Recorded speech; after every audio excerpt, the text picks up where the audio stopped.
ನಮಸ್ಕಾರ once again. ಎಲ್ಲರೂ ಹೇಗಿದ್ದೀರಾ? ಜೀವನ ಸರಳ ಅನ್ನಿಸ್ತಾ ಇದೆನಾ? ಅಥವಾ ಇನ್ನೂ ದುಃಖದಲ್ಲಿ ಮುಳುಗಿದ್ದೀರಾ, ಒದ್ದಾಡ್ತಾ ಇದ್ದೀರಾ? ಈ ಜಗತ್ತು ಸತ್ಯ ಅಂತ ಅಂದ್ಕೊಂಡು ಭಯದಲ್ಲಿ ಬಿದ್ದಿದ್ದೀರಾ? ನಿಮ್ಮನ್ನು ಕೇಳ್ತಾ ಇದ್ದೀನಿ, ಹೇಗೆ ಅನ್ನಿಸ್ತಾ ಇದೆ ಜೀವನ ನಿಮಗೀಗ? ಮಾಯಾಮುಕ್ತಿ ಚಾನಲ್ನ ನೋಡ್ತಾ ಇರೋ ಅಂಥವ್ರು ಮುಂಚೆಯಿಂದ ಆಲ್ಮೋಸ್ಟ್ ಎಲ್ಲ ವಿಡಿಯೋ ನೋಡಿದರೆ ನಿಮ್ಮ ಜೀವನದಲ್ಲಿ ಏನಾದರೂ ಸ್ವಲ್ಪನಾದರೂ ವ್ಯತ್ಯಾಸ ಕಾಣಿಸ್ತಾ ಇದೆನಾ? ಭಯ ಅನ್ನೋದು ಕಡಿಮೆ ಆಗಿದೆನಾ? ಇವತ್ತಿನ ಟಾಪಿಕ್ ಬಂದ್ಬಿಟ್ಟು ಅದೇ ಭಯ, ಆಸೆ ಮತ್ತು ನಂಬಿಕೆಗಳ ಬಂಧನದಲ್ಲಿ ನಾವು ಜೀವನ ಮಾಡ್ತಿದ್ದೀವಿ ಅನ್ನೋದು. ಈ ಮೂರು ಪದಗಳು ನೋಡಿ, ಭಯ ಅನ್ನೋದನ್ನ ನಾವು ನೋಡೋಕ್ಕಾಗಲ್ಲ, ಅನುಭವಿಸ್ಬೋದು. ಆಸೆ ಅನ್ನೋದನ್ನು ಅಷ್ಟೇ ನೋಡೋಕ್ಕಾಗಲ್ಲ, ಅನುಭವಿಸ್ಬೋದು. ಅಂದರೆ ಫಿಸಿಕಲ್ ಎಂಟಿಟಿ ಅಲ್ಲ ಇವು, ಆ ರೀತಿ ಹೇಳ್ತಾ ಇದ್ದೀನಿ. ನಂಬಿಕೆ ಅನ್ನೋದು ಅಷ್ಟೇ. ಇವೆಲ್ಲ ನಮ್ಮ ಬ್ರೈನಲ್ಲಿರೋ ಅಂಥವು. ಪ್ರತಿಯೊಬ್ಬರ ಜೀವನನೂ ಇದ್ರ ಮೇಲೆ ನಡೀತಾ ಇರುತ್ತೆ. ನಿಮ್ಮ ಇನ್ಪುಟ್ಸ್ ಪ್ಲಸ್ ನಂಬಿಕೆಗಳೇ ನಿಮ್ಮ ಜೀವನವನ್ನು ಕ್ರಿಯೇಟ್ ಮಾಡ್ತಾ ಇರುತ್ತೆ ಅಲ್ವಾ? ಯಾಕೆ ಅಂತಂದರೆ ನಂಬಿಕೆಗಳಲ್ಲಿ ನಾವು ಬದುಕ್ತಾ ಇರ್ತೀವಿ. ನನ್ನ ಉದ್ದೇಶ ಇಷ್ಟೇ. ನಾನು ಕೂಡ ಈ ಮುಂಚೆ ಜೀವನ ಅನ್ನೋದು ತುಂಬ ಸೀರಿಯಸ್ ಆಗಿ ನೋಡ್ತಾ, ಜೀವನ ಅಂದರೆ ಹೀಗೆ ಇರಬೇಕು ಅಂತ ಒಂದು ದಾರಿನ ಸೆಲೆಕ್ಟ್ ಮಾಡ್ಕೊಂಡು ಬದುಕ್ತಿದ್ದಂಥವನು. ನಾನು ನಾಸ್ತಿಕ ಅಂದ್ಕೊಂಡಿದ್ದಂಥವನು. ಭಯ, ಆಸೆ, ನಂಬಿಕೆಗಳ ಮೇಲೆ ಬದುಕ್ತಿದ್ದಂಥವನು. ಇಂಥವನು ಈ ರೀತಿ ಮಾತಾಡಬೇಕು ಅಂತಂದರೆ, ಆ ಜೀವನ ನೋಡೋ ರೀತಿ ಬದಲಾಗಬೇಕು ಅಂತ ಅಂದರೆ ಈ ಟರ್ನಿಂಗ್ ಪಾಯಿಂಟ್ಸ್ ಅಂತಾರಲ್ವ, ಆ ರೀತಿ ಪ್ರತಿಯೊಬ್ಬರ ಲೈಫಲ್ಲೂ ಬಂದಿರುತ್ತೆ. ಸೊ ನನ್ನ ಲೈಫಲ್ಲೂ ಕೂಡ.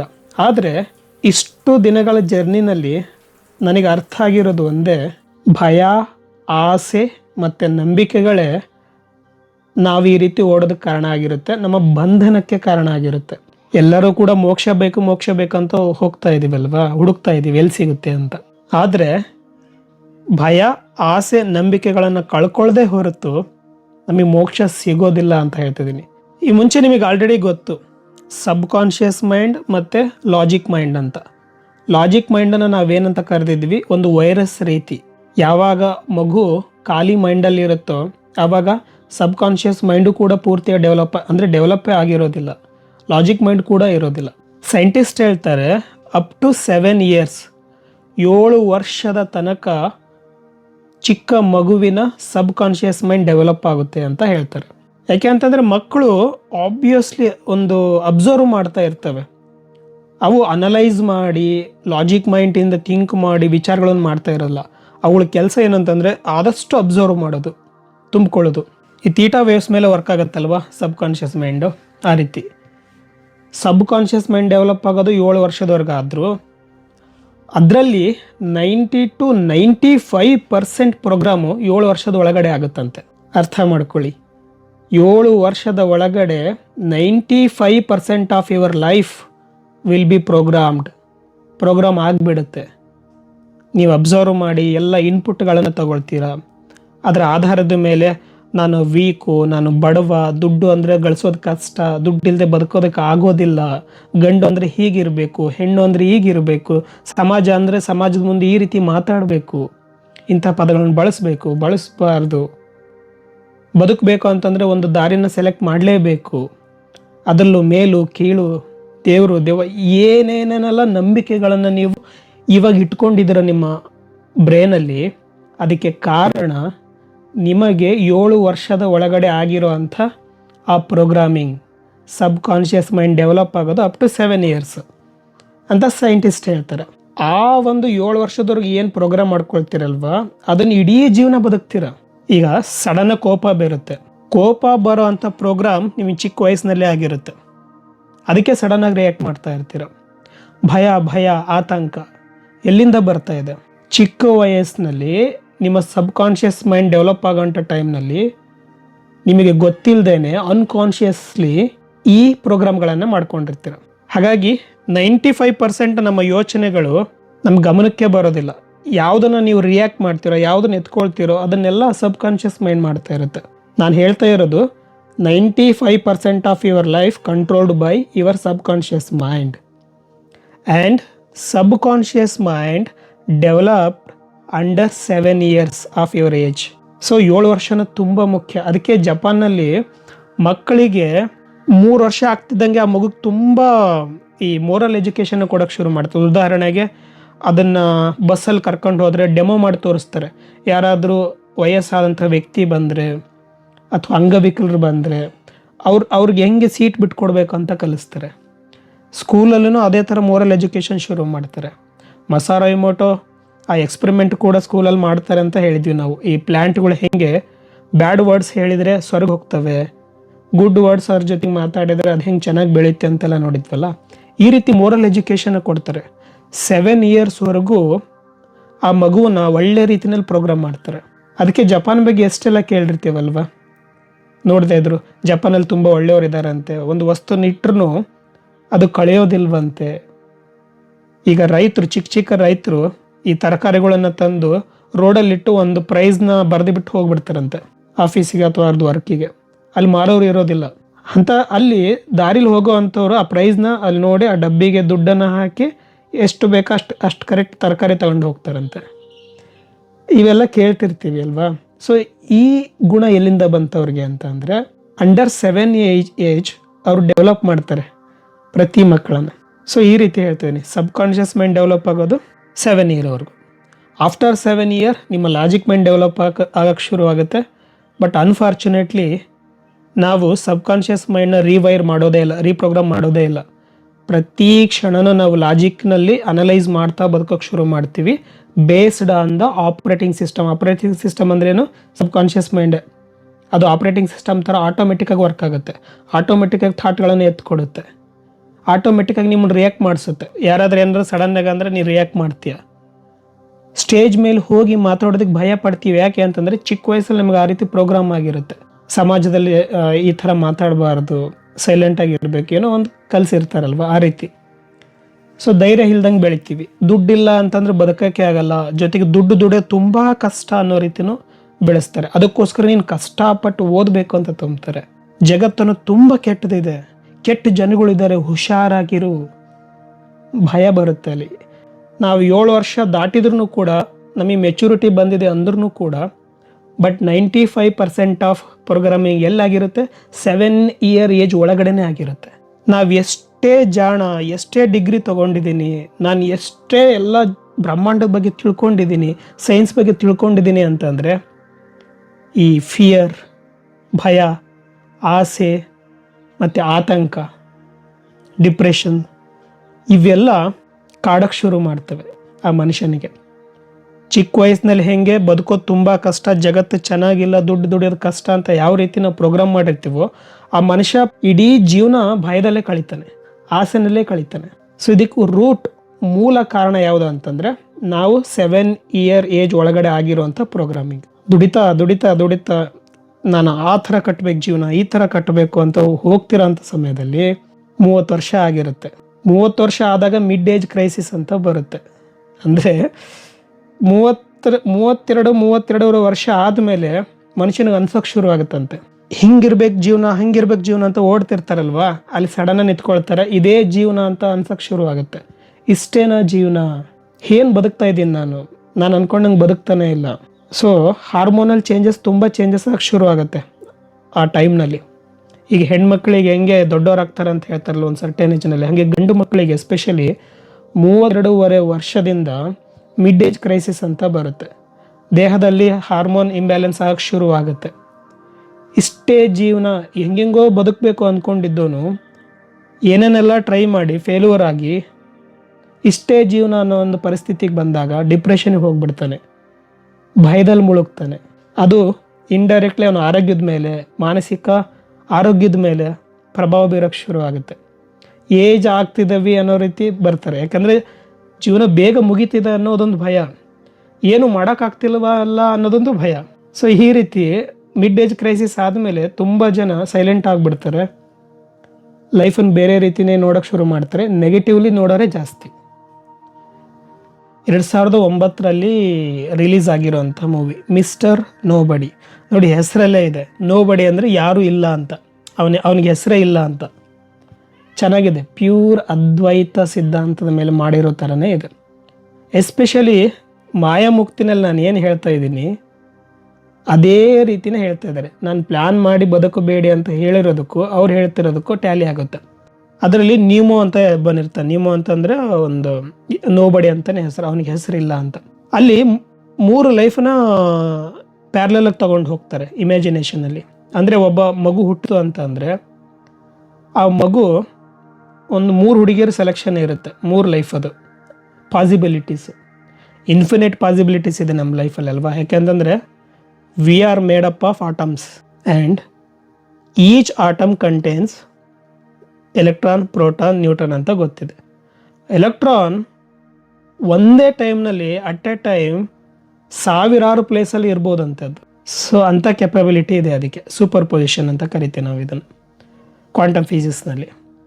ಸೊ ಹಾಗೆ ಅದನ್ನು ಹೇಳ್ತಾರೆ ಅವರು, ಈ ಲೈಫ್ ಅನ್ನೋದು ಇನ್ಫಿನಿಟ್ ಪಾಸಿಬಿಲಿಟೀಸ್. ಮೂವಿನಲ್ಲಿ ಹೇಳ್ತಾರೆ ಒಂದೊಂದೇ ಜೀವನನ ಸೆಲೆಕ್ಟ್ ಮಾಡ್ಕೊಂಡ್ರೆ ಏನಾಗುತ್ತೆ ಅಂತ. ಮೊದಲನೇ ಹುಡುಗಿ ಸೆಲೆಕ್ಟ್ ಮಾಡ್ಕೊಂಡ್ರೆ ಲೈಫ್ ಹೆಂಗೆ ಹೋಗುತ್ತೆ, 2ನೇ ಹುಡುಗಿ ಸೆಲೆಕ್ಟ್ ಮಾಡ್ಕೊಂಡ್ರೆ ಹೆಂಗೆ ಹೋಗುತ್ತೆ, 3ನೇ ಸೆಲೆಕ್ಟ್ ಮಾಡ್ಕೊಂಡ್ರೆ ಹೆಂಗೆ ಹೋಗುತ್ತೆ ಅಂತ ಪ್ಯಾರಲಲಾಗಿ ತೋರಿಸ್ತಾರೆ. ಅದನ್ನು ಇಮ್ಯಾಜಿನ್ ಆಗಿ ಸೆಲೆಕ್ಟ್ ಮಾಡ್ತಾನೆ ಆ ಮನುಷ್ಯ. ಸೆಲೆಕ್ಟ್ ಮಾಡಿ ಅದನ್ನು ನಮಗೆ ತೋರಿಸ್ತಾನೆ. ಪ್ರತಿಯೊಂದು ಸೆಲೆಕ್ಟೆಡ್ ಆಪ್ಷನ್ಸ್ ಅಂದರೆ ಲೈಫ್ ಇರುತ್ತಲ್ಲ ಅವೆಲ್ಲವೂ ಫೇಲು. ನೀನು ಎಂಥ ಲೈಫೇ ಸೆಲೆಕ್ಟ್ ಮಾಡು, ಅಲ್ಲಿ ದುಃಖ ಕಟ್ಟಿಟ್ಟ ಬುತ್ತಿ, ಅತೃಪ್ತಿ ಅನ್ನೋದು ಕಾಡೇ ಕಾಡುತ್ತೆ ಅಂತ ಚೆನ್ನಾಗಿ ಹೇಳಿದ್ದಾರೆ. ಸಾಧ್ಯ ಆದರೆ ಆ ಮೂವಿನ ನೋಡಿ. ಆ ಮೂವಿನಲ್ಲಿ ಇಂಪಾರ್ಟೆಂಟ್ ಸೀನ್ ಅಂತಂದರೆ ಮಗು ಇರ್ತಾನೆ. ಅವನು ಹುಟ್ಟಿ ಬಂದಿದ ಮೇಲೆ ಆ ಮಗುವಿನ ತಂದೆ ತಾಯಿ ಡೈವರ್ಸ್ ಹಂತಕ್ಕೆ ಬರ್ತಾರೆ ಜಗಳದಿಂದ. ಅಲ್ಲಿ ಅವನಿಗೆ ಸೆಲೆಕ್ಟ್ ಮಾಡೋವಂಥ ಆಪ್ಷನ್ ಬರುತ್ತೆ. ಏನು ಅಂತ ಅಂದರೆ ತಂದೆನ ಆರಿಸ್ಕೋಬೇಕು, ತಾಯಿನ ಆರಿಸ್ಕೋಬೇಕು ಅಂತ. ತಾಯಿನೂ ಕರಿತಾ ಇರ್ತಾಳೆ, ನಿನಗಿಷ್ಟ ಯಾರು ಇಷ್ಟ ಆಗುತ್ತೋ ಅವ್ರ ಜೊತೆಗೆ ಹೋಗು, ನನ್ನ ಜೊತೆಗೆ ಅದ್ರ ಬಾ ಅಂಥೇಳಿ ಅವರು ಇಂಡೈರೆಕ್ಟ್ಲಿ ನನ್ನ ಜೊತೆಗೆ ಬಾ ಅಂತ ಕರಿತಿರ್ತಾಳೆ. ಇಲ್ಲಿ ತಂದೆನೂ ಕರಿತಾ ಇರ್ತಾನೆ. ಆ ಫಿಲಮ್ ಆ್ಯಕ್ಟ್ರ್ ಇಮ್ಯಾಜಿನೇಷನಲ್ಲಿ ಫಸ್ಟು ತಾಯಿನ ಸೆಲೆಕ್ಟ್ ಮಾಡ್ಕೊಳ್ತಾನೆ. ಅಲ್ಲಿಂದ ಎಲ್ಲೆಲ್ಲೋ ಹೋಗಿ ಏನೋ ಆಕ್ಸಿಡೆಂಟ್ ಆಗಿ ಅಲ್ಲಿನೂ ಲೈಫ್ ಹಾಳು ಮಾಡ್ಕೊಳ್ತಾನೆ ಚಿಕ್ಕ ಏಜಲ್ಲಿ. ಇನ್ನು ತಂದೆ ಜೊತೆಗೆ ಹೋದರೆ ತಂದೆನೂ ಆರೋಗ್ಯ ಕೆಡುತ್ತೆ, ಸ್ಟ್ರೋಕ್ ಆಗುತ್ತೆ, ಅವ್ನು ನೋಡ್ಕೋಬೇಕು. ಮತ್ತು ಮದುವೆ ಆದಮೇಲೆ ಅವ್ನ ಲೈಫ್ ಎಲ್ಲೆಲ್ಲೋ ಹೋಗುತ್ತೆ.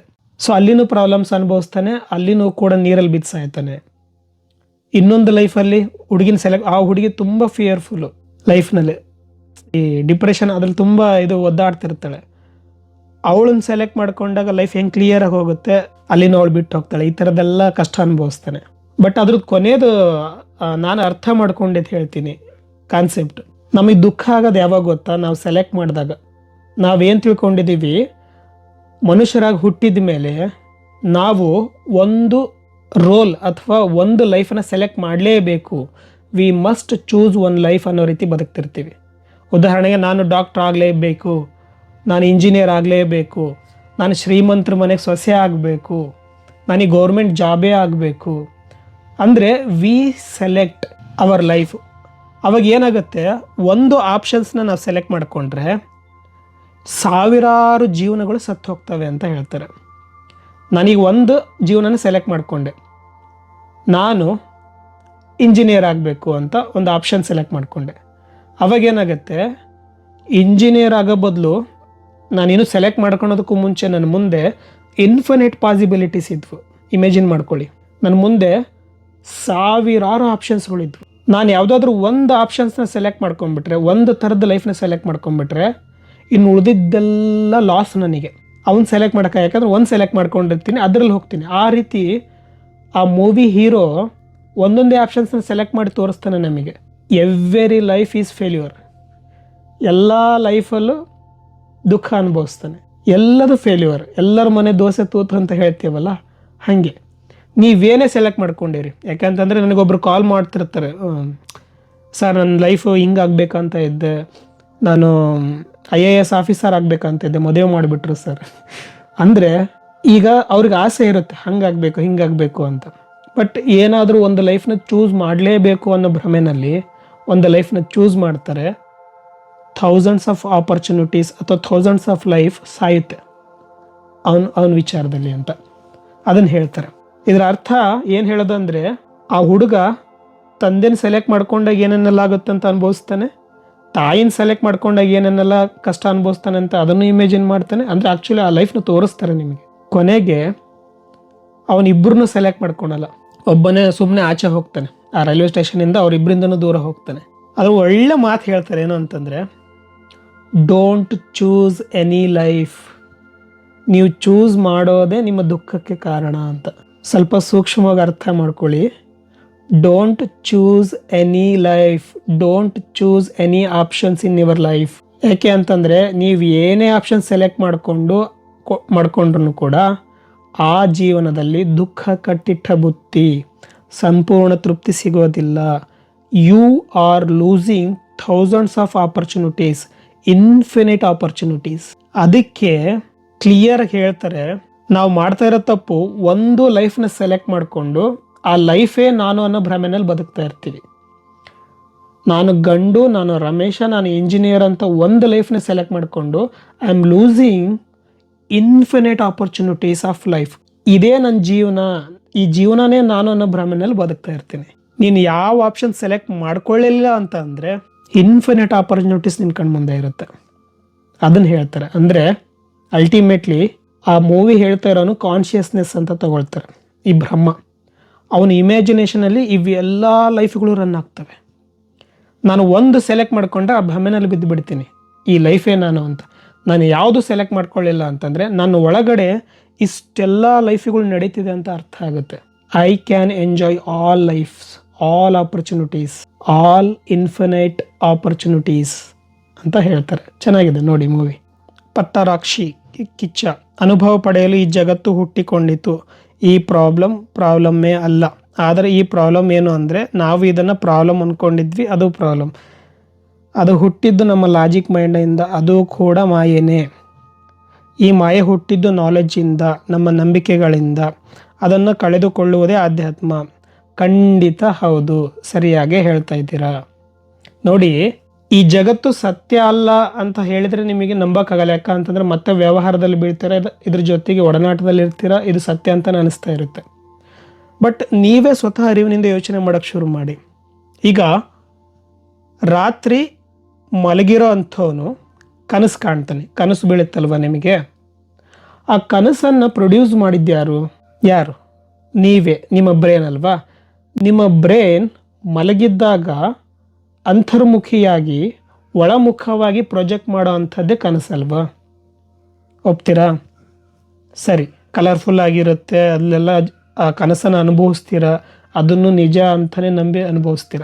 ತಿಂದರು ಅದರಲ್ಲಿ ಏನು ಸೀನ್ ನಡೆದ್ರೂ ಕೂಡ ಅದಕ್ಕೆ ರಿಯಾಕ್ಟ್ ಮಾಡ್ತಾ ಇರ್ತೀರ, ಆ ಭಾವನೆಗಳನ್ನು ಅನುಭವಿಸ್ತೀರ. ನಾನು ಅದೇ ಕ್ವಶನ್ ಕೇಳ್ತೀನಿ. ಹೊರಮುಖವಾಗಿದ್ದಾಗ ಅಂದರೆ ನೀವು ಬೆಳಗ್ಗೆ ಎಚ್ಚರ ಆದಾಗ ರಾತ್ರಿ ಹೊತ್ತು ಒಳಗಡೆ ಪ್ರೊಜೆಕ್ಟ್ ಮಾಡ್ತಿದ್ದಂತಹ ಬ್ರೈನು ಎಚ್ಚರ ಆದಾಗ ಹೊರಮುಖವಾದಾಗ ಸೈಲೆಂಟ್ ಆಗಿಬಿಡುತ್ತಾ? ಖಂಡಿತ ಇಲ್ಲ. ಬಹಿರ್ಮುಖವಾಗಿ ನೀವು ಯಾವಾಗ ಎಚ್ಚರ ಆಗ್ತಿರೋ ಆ ಹೊರಗಡೆ ಇರೋಂಥ ಆ 5% ಆ ಎನರ್ಜೀಸ್ನ ಸ್ಕ್ಯಾನ್ ಮಾಡಿ ವೇವ್ಲೆನ್ಸ್ನ 95% ಇದು ಕಲರ್ ತುಂಬಿ ಮತ್ತೆ ನಿಮಗೆ ಈ ರೀತಿ ಪ್ರೊಜೆಕ್ಟ್ ಮಾಡ್ತಾ ಇರುತ್ತೆ. ಈ ಜಗತ್ತನ್ನು ನಾನು ನೋಡ್ತಿದ್ದೀನಿ ಅನ್ನೋ ಭ್ರಮೆನಲ್ಲಿ ಇರ್ತೀರ. ನಿನ್ನಿಂದ ಹೊರಗಡೆ ಬರ್ತಾ ಇರೋವಂಥದ್ದು ಹೆಂಗೆ ಕನಸು ನಿನ್ನಿಂದ ಒಳಗಡೆಯಿಂದ ಬಂತಲ್ವಾ, ಹಾಗೆ ಎಚ್ಚರ ಆದಾಗ ಬ್ರೈನ್ ಹೊರಮುಖವಾಗಿ ಪ್ರೊಜೆಕ್ಟ್ ಮಾಡುತ್ತೆ, ಮಲಗಿದ್ದಾಗ ಬ್ರೈನು ಒಳಮುಖವಾಗಿ ಪ್ರೊಜೆಕ್ಟ್ ಮಾಡುತ್ತೆ. ಆದರೆ ಒಂದೇ ವ್ಯತ್ಯಾಸ, ಈ ಒಂದು ಜಗತ್ತನ್ನು ಎಲ್ಲರೂ ಸೇರಿ ಪ್ರೊಜೆಕ್ಟ್ ಮಾಡ್ತಾ ಇದ್ದೀವಿ ಎಚ್ಚರದ ಸ್ಥಿತಿನಲ್ಲಿ. ಅರ್ಥ ಆಗ್ತಾ ಆಯ್ತಾ? ಹೇಮಂತಾಚಾರ. ಈ ಮಾಯೆ ಭಗವಂತಗೆ ಯಾಕೆ ಬೇಕಿತ್ತು? ದೇವರು ನಾವೇ ಆಗಿದ್ದರೆ, ಈ ಮಾಯೆ ನಾವೇ ಸೃಷ್ಟಿ ಮಾಡಿದರೆ, ಈ ಮಾಯೆ ಯಾಕೆ ನಮಗೆ ಈ ಜಗತ್ತು ಬೇಡ ಅನಿಸುತ್ತೆ? ಮತ್ತು ನಮಗೋಸ್ಕರ ರೆಡಿ ಮಾಡಿಕೊಂಡ ಮಾಯನಲ್ಲಿ ಯಾಕೆ ಇಷ್ಟು ಪ್ರಾಬ್ಲಮ್ಸ್ ಇದೆ? ನೋಡಿ, ಜಗತ್ತು ಸುಂದರವಾಗೇ ಇದೆ, ಆದರೆ ಈ ಜಗತ್ತು ಯಾಕೆ ಕೆಟ್ಟದಿದೆ, ಯಾಕೆ ಪ್ರಾಬ್ಲಮ್ಸ್ ಇದೆ ಅನ್ನೋದಕ್ಕೆ ಕಾರಣ ಈ ಪ್ರಕೃತಿ ಅಲ್ಲ, ನಾವು ನೋಡೋ ಅಂಥ ದೃಷ್ಟಿಕೋನ, ನಮ್ಮ ಪರ್ಸೆಪ್ಷನ್ ಅಷ್ಟೇ, ನಮ್ಮ ಅಜ್ಞಾನ. ನಾನು ನಿಜವಾಗ್ಲೂ ಯಾರು ಅಂತ ಮರೆತಿದ್ರ ಪರಿಣಾಮನೇ ನಾವೀಗ ಅನುಭವಿಸ್ತಾ ಇರೋದು. ನಿಮ್ಮ ಕಣ್ಮುಂದೆ ಈಗ ಭಯ, ಆಸೆ ಅನ್ನೋದು ಕಾಣಿಸಲ್ಲ, ಇಲ್ಲಿ ಎಲ್ಲೂ ಇಲ್ಲ ಅದು. ಬಟ್ ಯಾವಾಗ ನೀವು ಯೋಚನೆಗಳಲ್ಲಿ ತೇಲ್ತೀರಾ, ಈ ದೇಹನೇ ನಾನು, ಮನಸ್ಸೇ ನಾನು ಎಲ್ಲರಿಗಿಂತ ಭಿನ್ನವಾಗಿದ್ದೀನಿ, ಈ ಬಾಡಿನೇ ನಾನು ಅಂತ ಯಾವಾಗ ನೀವು ಅಜ್ಞಾನದಲ್ಲಿ ಬೀಳ್ತೀರೋ, ಪ್ರತಿಯೊಂದು ವಸ್ತುನು, ಪ್ರತಿಯೊಬ್ಬ ಮನುಷ್ಯನು ಬೇರೆ ಬೇರೆಯಾಗಿ ನೋಡ್ತೀರ, ಸಪ್ರೇಟ್ ಆಗಿ ನೋಡ್ತೀರ, ಕಂಪೇರ್ ಮಾಡ್ತಾ ಹೋಗ್ತೀರ. ನಾನು ಲಿಮಿಟೆಡ್, ಈ ಬಾಡಿನೇ ನಾನು, ಈ ಜಗತ್ತು ದೊಡ್ಡದಿದೆ, ಇದರಲ್ಲಿ ನಾನೊಂದು ಚಿಕ್ಕ ಹುಳು ಅಂತ ಅಂದ್ಕೊಳ್ತೀರ. ಕಾರಣ ಏನು? ನೀವು ಲಿಮಿಟೆಡಾಗಿ ಯೋಚನೆ ಮಾಡ್ತೀರ. ಅದಕ್ಕೆ ಅಂದಿದ್ದು, ನಿಮ್ಮ ಇನ್ಪುಟ್ ಪ್ಲಸ್ ನಂಬಿಕೆಗಳೇ ನಿಮ್ಮ ಜೀವನ ಆಗಿರುತ್ತೆ. ನಿಮ್ಮ ಪ್ರಾಬ್ಲಮ್ಸಿಗೆ ನೀವು ಈಗ ದುಃಖದಲ್ಲಿದ್ದೀರಾ, ಸಫರ್ ಮಾಡ್ತಾ ಇದ್ದೀರಾ ಅಂತಂದರೆ ಕಾರಣ ನಿಮ್ಮ ಅಜ್ಞಾನದಿಂದ. ಯಾಕೆ ಅಂತಂದರೆ ಜಗತ್ತನ್ನು ನೀವು ಸತ್ಯ ಅಂದ್ಕೊಂಡು ಈ ದೇಹನೇ ನಾನು, ಈ ಮನಸ್ಸೇ ನಾನು, ಇದು ನಡೀತಿರೋದೆಲ್ಲ ಸತ್ಯನೇ ಅಂದ್ಕೊಂಡು ನೀವು ಸೀರಿಯಸ್ ಆಗಿ ನೋಡ್ತಾ ಇರ್ತೀರ. ಅದಕ್ಕೆ ನಿಮಗಿದು ಪ್ರಾಬ್ಲಮ್ಸ್ ಅಂತ ಅನಿಸ್ತಾ ಇರುತ್ತೆ. ಅರ್ಥ ಆಯ್ತಾ? ಭಗವಂತ ಈ ಜಗತ್ತನ್ನು ಕ್ರಿಯೇಟ್ ಮಾಡಿರೋದೇ ಈ ಆಟನ ಎಂಜಾಯ್ ಮಾಡೋದಕ್ಕೆ, ಈ ಕಲರ್ಫುಲ್ ಜಗತ್ತನ್ನು ನಮ್ಮ ದೇಹದ ಮುಖಾಂತರ ನೋಡೋದಕ್ಕೆ. ಬಟ್ ನಿಜವಾಗ್ಲೂ ನಾನು ಯಾರಂತ ಮರೆತಿದ್ರ ಪರಿಣಾಮ ಪ್ರಾಬ್ಲಮ್ಸ್ನಲ್ಲಿ, ದುಃಖದಲ್ಲಿ ಮುಳುಗಿದೀವಿ ಅನ್ನೋ ಭ್ರಮೆನಲ್ಲಿ ಬದುಕ್ತಾ ಇರ್ತೀವಿ. ಅದಕ್ಕೆ ಮೊನ್ನೆ ಲಾಸ್ಟ್ ಒಂದು ವಿಡಿಯೋ ಹೇಳಿದ್ದಲ್ವ, ಅಲ್ಲಮ್ಮ ಪ್ರಭುಗಳ ವಚನ, ಊರದ ಚೇಳಿನ ಏರದ ಬೇನೆಯಲ್ಲಿ 3 ಲೋಕವೆಲ್ಲ ನರಳಿತ್ತು, ಹುಟ್ಟದ ಗಿಡುವಿನ ಬಿಟ್ಟ ಎಲೆಯ ತಂದು ಮುಟ್ಟದೇ ಹೂಸಲು ಮಾಬುದು ಗುಹೇಶ್ವರ ಅಂತ. ಅರ್ಥ ಅಲ್ಲೇ ಇದೆ ಅಲ್ವಾ? ಊರದ ಚೇಳು ಅನ್ನೋದು ಇಲ್ವೇ ಇಲ್ಲ, ಅದು ಕಚ್ಚೇ ಇಲ್ಲ. ಆದರೂ ಭ್ರಮೆನಲ್ಲಿ ಊರದ ಚೇಳಿನ ಏರದ ಬೇನೆಯಲ್ಲಿ, ಆ ನೋವು ಏರೇ ಇಲ್ಲ ಆದರೂ ನೋವಲ್ಲಿದ್ದೀವಿ ಅನ್ನೋ ಭ್ರಮೆನಲ್ಲಿ 3 ಲೋಕನೂ ನರಳ್ತಾ ಇದೆ. ಕಾರಣ ಈ ಜಗತ್ತು ಸತ್ಯ ಅಂತ ನಂಬಿದಿರ. ಹುಟ್ಟದ ಗಿಡುವಿನ ಬಿಟ್ಟ ಎಲೆಯ ತಂದು ಮುಟ್ಟದೇ ಹಚ್ಚಲು ಮಾಬುದು ಗುಹೇಶ್ವರ. ಭ್ರಮೆ ಅನ್ನು ತೆಗಿಯೋದಕ್ಕೆ ಈ ಜ್ಞಾನ ಅನ್ನೋದು ತುಂಬ ಮುಖ್ಯ. ಆ ಜ್ಞಾನ ಅನ್ನೋದು ಹುಟ್ಟೇ ಇಲ್ಲ ಆ್ಯಕ್ಚುಲಿ. ಅದರದ್ದು ಎಲೆ ತಂದು ಹಚ್ಚಬೇಕು ಅನ್ನೋ ರೀತಿ. ಜ್ಞಾನದ ಔಷಧಿಯನ್ನು ಯಾವಾಗ ನಿನಗೆ ನೀನು ಹಚ್ಕೊಳ್ತೀಯೋ, ನಿನ್ನಲ್ಲಿ ಮೂಡುತ್ತೋ, ಆವಾಗ ನಿನ್ನ ಮೈಂಡ್ ಕ್ಲಿಯರ್ ಆಗುತ್ತೆ, ಈ ಭ್ರಮೆ ಎಲ್ಲ ಹೋಗ್ಬಿಡುತ್ತೆ. ಆವಾಗ 3 ಲೋಕನ ನರಳುತ್ತೆ ಅಂತ ಹೇಳ್ತಾರಲ್ವ, ಇದನ್ನು ಸೀರಿಯಸ್ ಆಗಿ ನೋಡಿ, ಅದು ಕರಗುತ್ತೆ ಅಂತ. ಈಗ ಒಂದು ಕಾರ್ ಇದೆ, ಕಾರ್ ಗ್ಲಾಸಿಗೆ ಪೂರ್ತಿ ಧೂಳು ತುಂಬಿಕೊಂಡಿದೆ. ನಿಮ್ಮ ಮನಸ್ಸು ಆ ರೀತಿ ಇರುತ್ತೆ, ಪ್ರತಿಯೊಬ್ಬರ ಮನಸ್ಸು ಆ ರೀತಿ ಇರುತ್ತೆ. ನಾವೇನು ಅನ್ಕೊಳ್ತೀವಿ, ಜಗತ್ತೆಲ್ಲ ಪೊಲ್ಯೂಷನ್ನು, ರೋಡೆಲ್ಲ ಚೆನ್ನಾಗಿ, ಯಾಕಂದರೆ ನಮ್ಮ ಕಾರಿಗೆ ಅಂಟ್ಕೊಂಡಿರೋಂಥ ಧೂಳನ್ನು ನಾವು ನೋಡ್ತಾ ಇಲ್ಲ, ಬಟ್ ಜಗತ್ತನ್ನು ದೂರ್ತಾ ಇರ್ತೀವಿ. ಜಗತ್ತು ಕೆಟ್ಟದಾಗಿದೆ, ಪ್ರಪಂಚ ಕೆಟ್ಟದಾಗಿದೆ, ಜನಗಳು ಕೆಟ್ಟವರಿದ್ದಾರೆ, ಎಲ್ಲೆಲ್ಲೂ ನೋವು. ಯಾಕೆ ಅಂತಂದರೆ ನಮ್ಮ ಕಣ್ಣು ಮುಂದೆ ಆ ಧೂಳು ಕಾಣಿಸ್ತಾ ಇದೆ. ಯಾವಾಗ ನಿನ್ನ ಕಾರಿಗೆ ಅಂಟ್ಕೊಂಡಿರೋಂತಹ ಧೂಳನ್ನು ಒರೆಸ್ತೀಯೋ ಕ್ಲಿಯರ್ ಆಗುತ್ತೆ. ಆ ಧೂಳು ಅಂದರೆ ಏನು? ಅಹಂಕಾರ, ನಾನು ಅನ್ನೋದು, ನಾನು ನಂದು ಅನ್ನೋದು. ಯಾವಾಗ ಅದನ್ನು ಸರಿಸ್ತೀಯೋ ನಾನು ನಂದು ಅಂದ್ರೆ, ಯಾಕಂದ್ರೆ ಸಪ್ರೇಟಾಗಿ ನೋಡ್ತಿರ್ತೀಯ ಜಗತ್ತನ್ನು, ಅದಕ್ಕೆ ಕೆಟ್ಟದಂತ ನಂಬಿರ್ತೀಯ. ಯಾಕೆಂದರೆ 7 ವರ್ಷದವರೆಗೂ ಸಬ್ ಕಾನ್ಷಿಯಸ್ ಮೈಂಡಲ್ಲಿ ನಿನಗೆ ಅದೇ ರೀತಿನ ತುಂಬಿರ್ತಾರೆ. ಜಗತ್ತು ಕೆಟ್ಟದಿದೆ, ಓಡಲೇಬೇಕು, ಕಾಂಪಿಟೇಷನ್ ಇದೆ, ದುಡ್ಡು ಮಾಡಲೇಬೇಕು, ದುಡ್ಡಿಲ್ಲ ಅಂದ್ರೆ ಬದುಕೋಕ್ಕಾಗಲ್ಲ, ಈ ಥರದ್ದೆಲ್ಲ ನಂಬಿಕೆಗಳನ್ನು ತುಂಬಿರ್ತಾರೆ. ಆ ನಂಬಿಕೆಗಳ ಆಧಾರದ ಮೇಲೆ ಬದುಕ್ತಾ ಇರೋವಂಥವ್ರು ಒದ್ದಾಡ್ತಿರ್ತಾರೆ. ಸೊ ಅದಕ್ಕೆ ಆ ಒಂದು ಭ್ರಮೆನ ತೆಗಿಬೇಕು ಅಂತಂದರೆ ನಾನು ಅನ್ನೋ ಐಡೆಂಟಿಟಿನ ಮೊದಲು ಒರೆಸ್ಕೋಬೇಕು, ಆ ಧೂಳನ್ನು ಒರೆಸ್ಬೇಕು. ಅವಾಗ ಕ್ಲಿಯರಾಗಿ ಕಾಣಿಸುತ್ತೆ ಆತ್ಮ ಅಲ್ಲೇ. ನಿಮಗೆ ಅರ್ಥ ಆಗ್ತಾ ಇತ್ರ? ಸರಿ, ಒಂದು ಕತೆ ಹೇಳ್ತೀನಿ, ಕ್ಲಿಯರಾಗಿ ಅರ್ಥ ಆಗುತ್ತೆ. ನಮ್ಮ ಲೈಫ್ ಯಾಕೆ ಕಷ್ಟ ಅನಿಸುತ್ತೆ, ನಾವು ಯಾಕೆ ದುಃಖದಲ್ಲಿದ್ದೀವಿ ಅನಿಸುತ್ತೆ ಅಂತ. ಈ ಇಮೇಜ್ನ ನೋಡಿ ಏನು ಅನಿಸುತ್ತೆ ಅಂತ ಹೇಳಿ. ಸ್ಪಿರಿಚುವಾಲಿಟಿನಲ್ಲಿ ಈ ಕತೆ ಸ್ವಲ್ಪ ಪಾಪ್ಯುಲರು.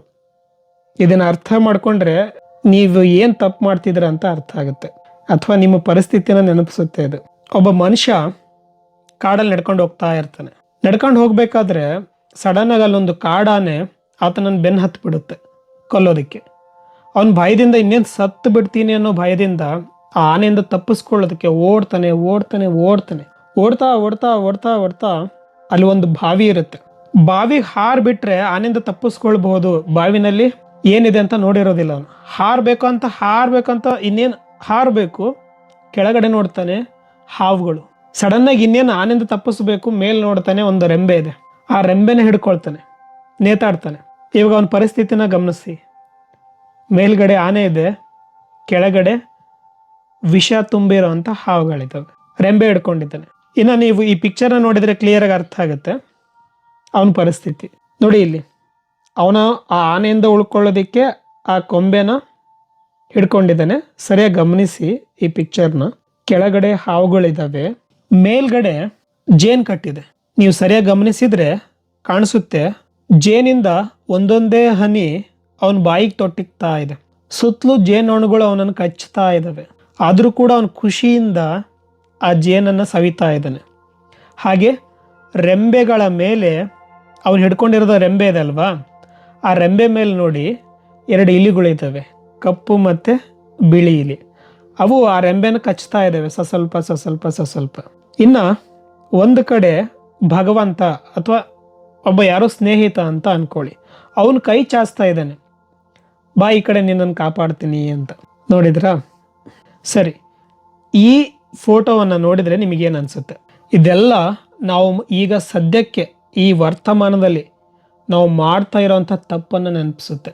ಇದನ್ನು ಸರಿಯಾಗಿ ಅರ್ಥ ಮಾಡ್ಕೊಂಡಿದ್ದೇ ಆದರೆ ನಿಮ್ಮನ್ನು ನೀವು ಹೇಗೆ ಕಟ್ಟಾಕೊಂಡು ಬದುಕ್ತಾ ಇದ್ದೀರಾ ಅಂತ ಅರ್ಥ ಆಗುತ್ತೆ. ಸರಿ, ಇಲ್ಲಿ ನೋಡಿ, ಈ ಆನೆ ಅನ್ನೋದು ನಿಮ್ಮ past karmas, past life memories, past actions, ಈ ಹಿಂದೆ ಈ ಮುಂಚೆ ಮಾಡಿರೋಂಥ ತಪ್ಪುಗಳಾಗಿರ್ಬೋದು, ನಡೆದಿರೋಂಥ ಘಟನೆಗಳಾಗಿರ್ಬೋದು, ಅವು ನಿಮ್ಮನ್ನು ಬೆನ್ನು ಹತ್ತುತ್ತಾ ಇರ್ತವೆ. ನಿಮ್ಮ ಲೈಫಲ್ಲಿ ಬೇಡವಾದಂಥ ಘಟನೆಗಳು ನಡೆದಿರ್ಬೋದು, ಪ್ರಾಬ್ಲಮ್ಸ್ ಆಗಿರ್ಬೋದು, ಆ ನೆನಪುಗಳು ನಿಮ್ಮ ಬ್ರೈನಲ್ಲಿ ಇರ್ಬೋದು. ಆ ಪಾಸ್ಟ್ ಮೆಮೊರೀಸ್ ನಿಮ್ಮನ್ನು ಬೆನ್ನು ಹತ್ತಿದ್ದಾವೆ.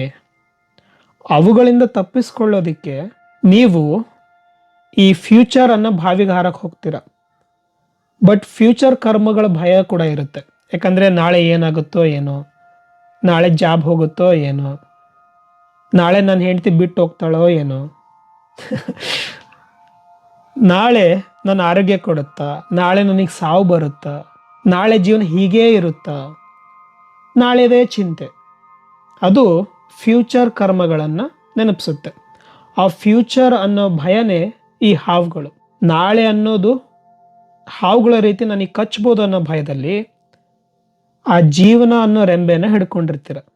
ಆದರೆ ಇಲ್ಲಿ ಆ ಇಲಿಗಳನ್ನು ಗಮನಿಸಿ, ಒಂದು ಕಪ್ಪು ಇಲಿ, ಒಂದು ಬಿಳಿ ಇಲಿ. ಇವು ಏನು ತೋರಿಸುತ್ತೆ ಅಂತಂದರೆ ಹಗಲು ರಾತ್ರಿ ಅಂತ. ಯಾಕಂತಂದ್ರೆ ನಾವು ದಿನಗಳನ್ನು ಎಣಿಸ್ತಾ ಇರ್ತೀವಿ, ಒಬ್ಬ ಮನುಷ್ಯನಿಗೆ ಇಷ್ಟು 1000 ದಿನಗಳಷ್ಟೇ ಇರೋದು ಅಂತ. ಪ್ರತಿದಿನ ಅಯ್ಯೋ ಮುಗೀತು, ನನ್ನ life short, life is A short, ಬೇಗ ನಾವು ಸಾಯ್ತೀವಿ, ಅಷ್ಟರೊಳಗಡೆ ಏನಾದರೂ ಮಾಡಬೇಕು ಅನ್ನೋ ಹಂಬಲ ಇರುತ್ತಲ್ವ, ಆ ರೀತಿ. ಸೊ ಇಲಿಗಳು ಸ್ವಲ್ಪ ಸ್ವಲ್ಪವಾಗಿ ಆ ರೆಂಬೆನ ಕಚ್ಚುತ್ತಾ ಇರ್ತವೆ. ಆ ವ್ಯಕ್ತಿ ಅಥವಾ ನಮಗೆ ಹೊರಗಡೆನೂ ಸಾವಿದೆ, ಕೆಳಗಡೆನೂ ಸಾವಿದೆ, ಫ್ಯೂಚರ್ದು ಭಯ ಇದೆ, ಪಾಸ್ಟ್ದು ಭಯ ಇದೆ. ಇಂಥ ಸಮಯದಲ್ಲಿ ತಮಾಷೆ ಏನಪ್ಪ ಅಂತಂದರೆ, ಮೇಲ್ಗಡೆ ಜೇನು ಕಟ್ಟಿದೆ.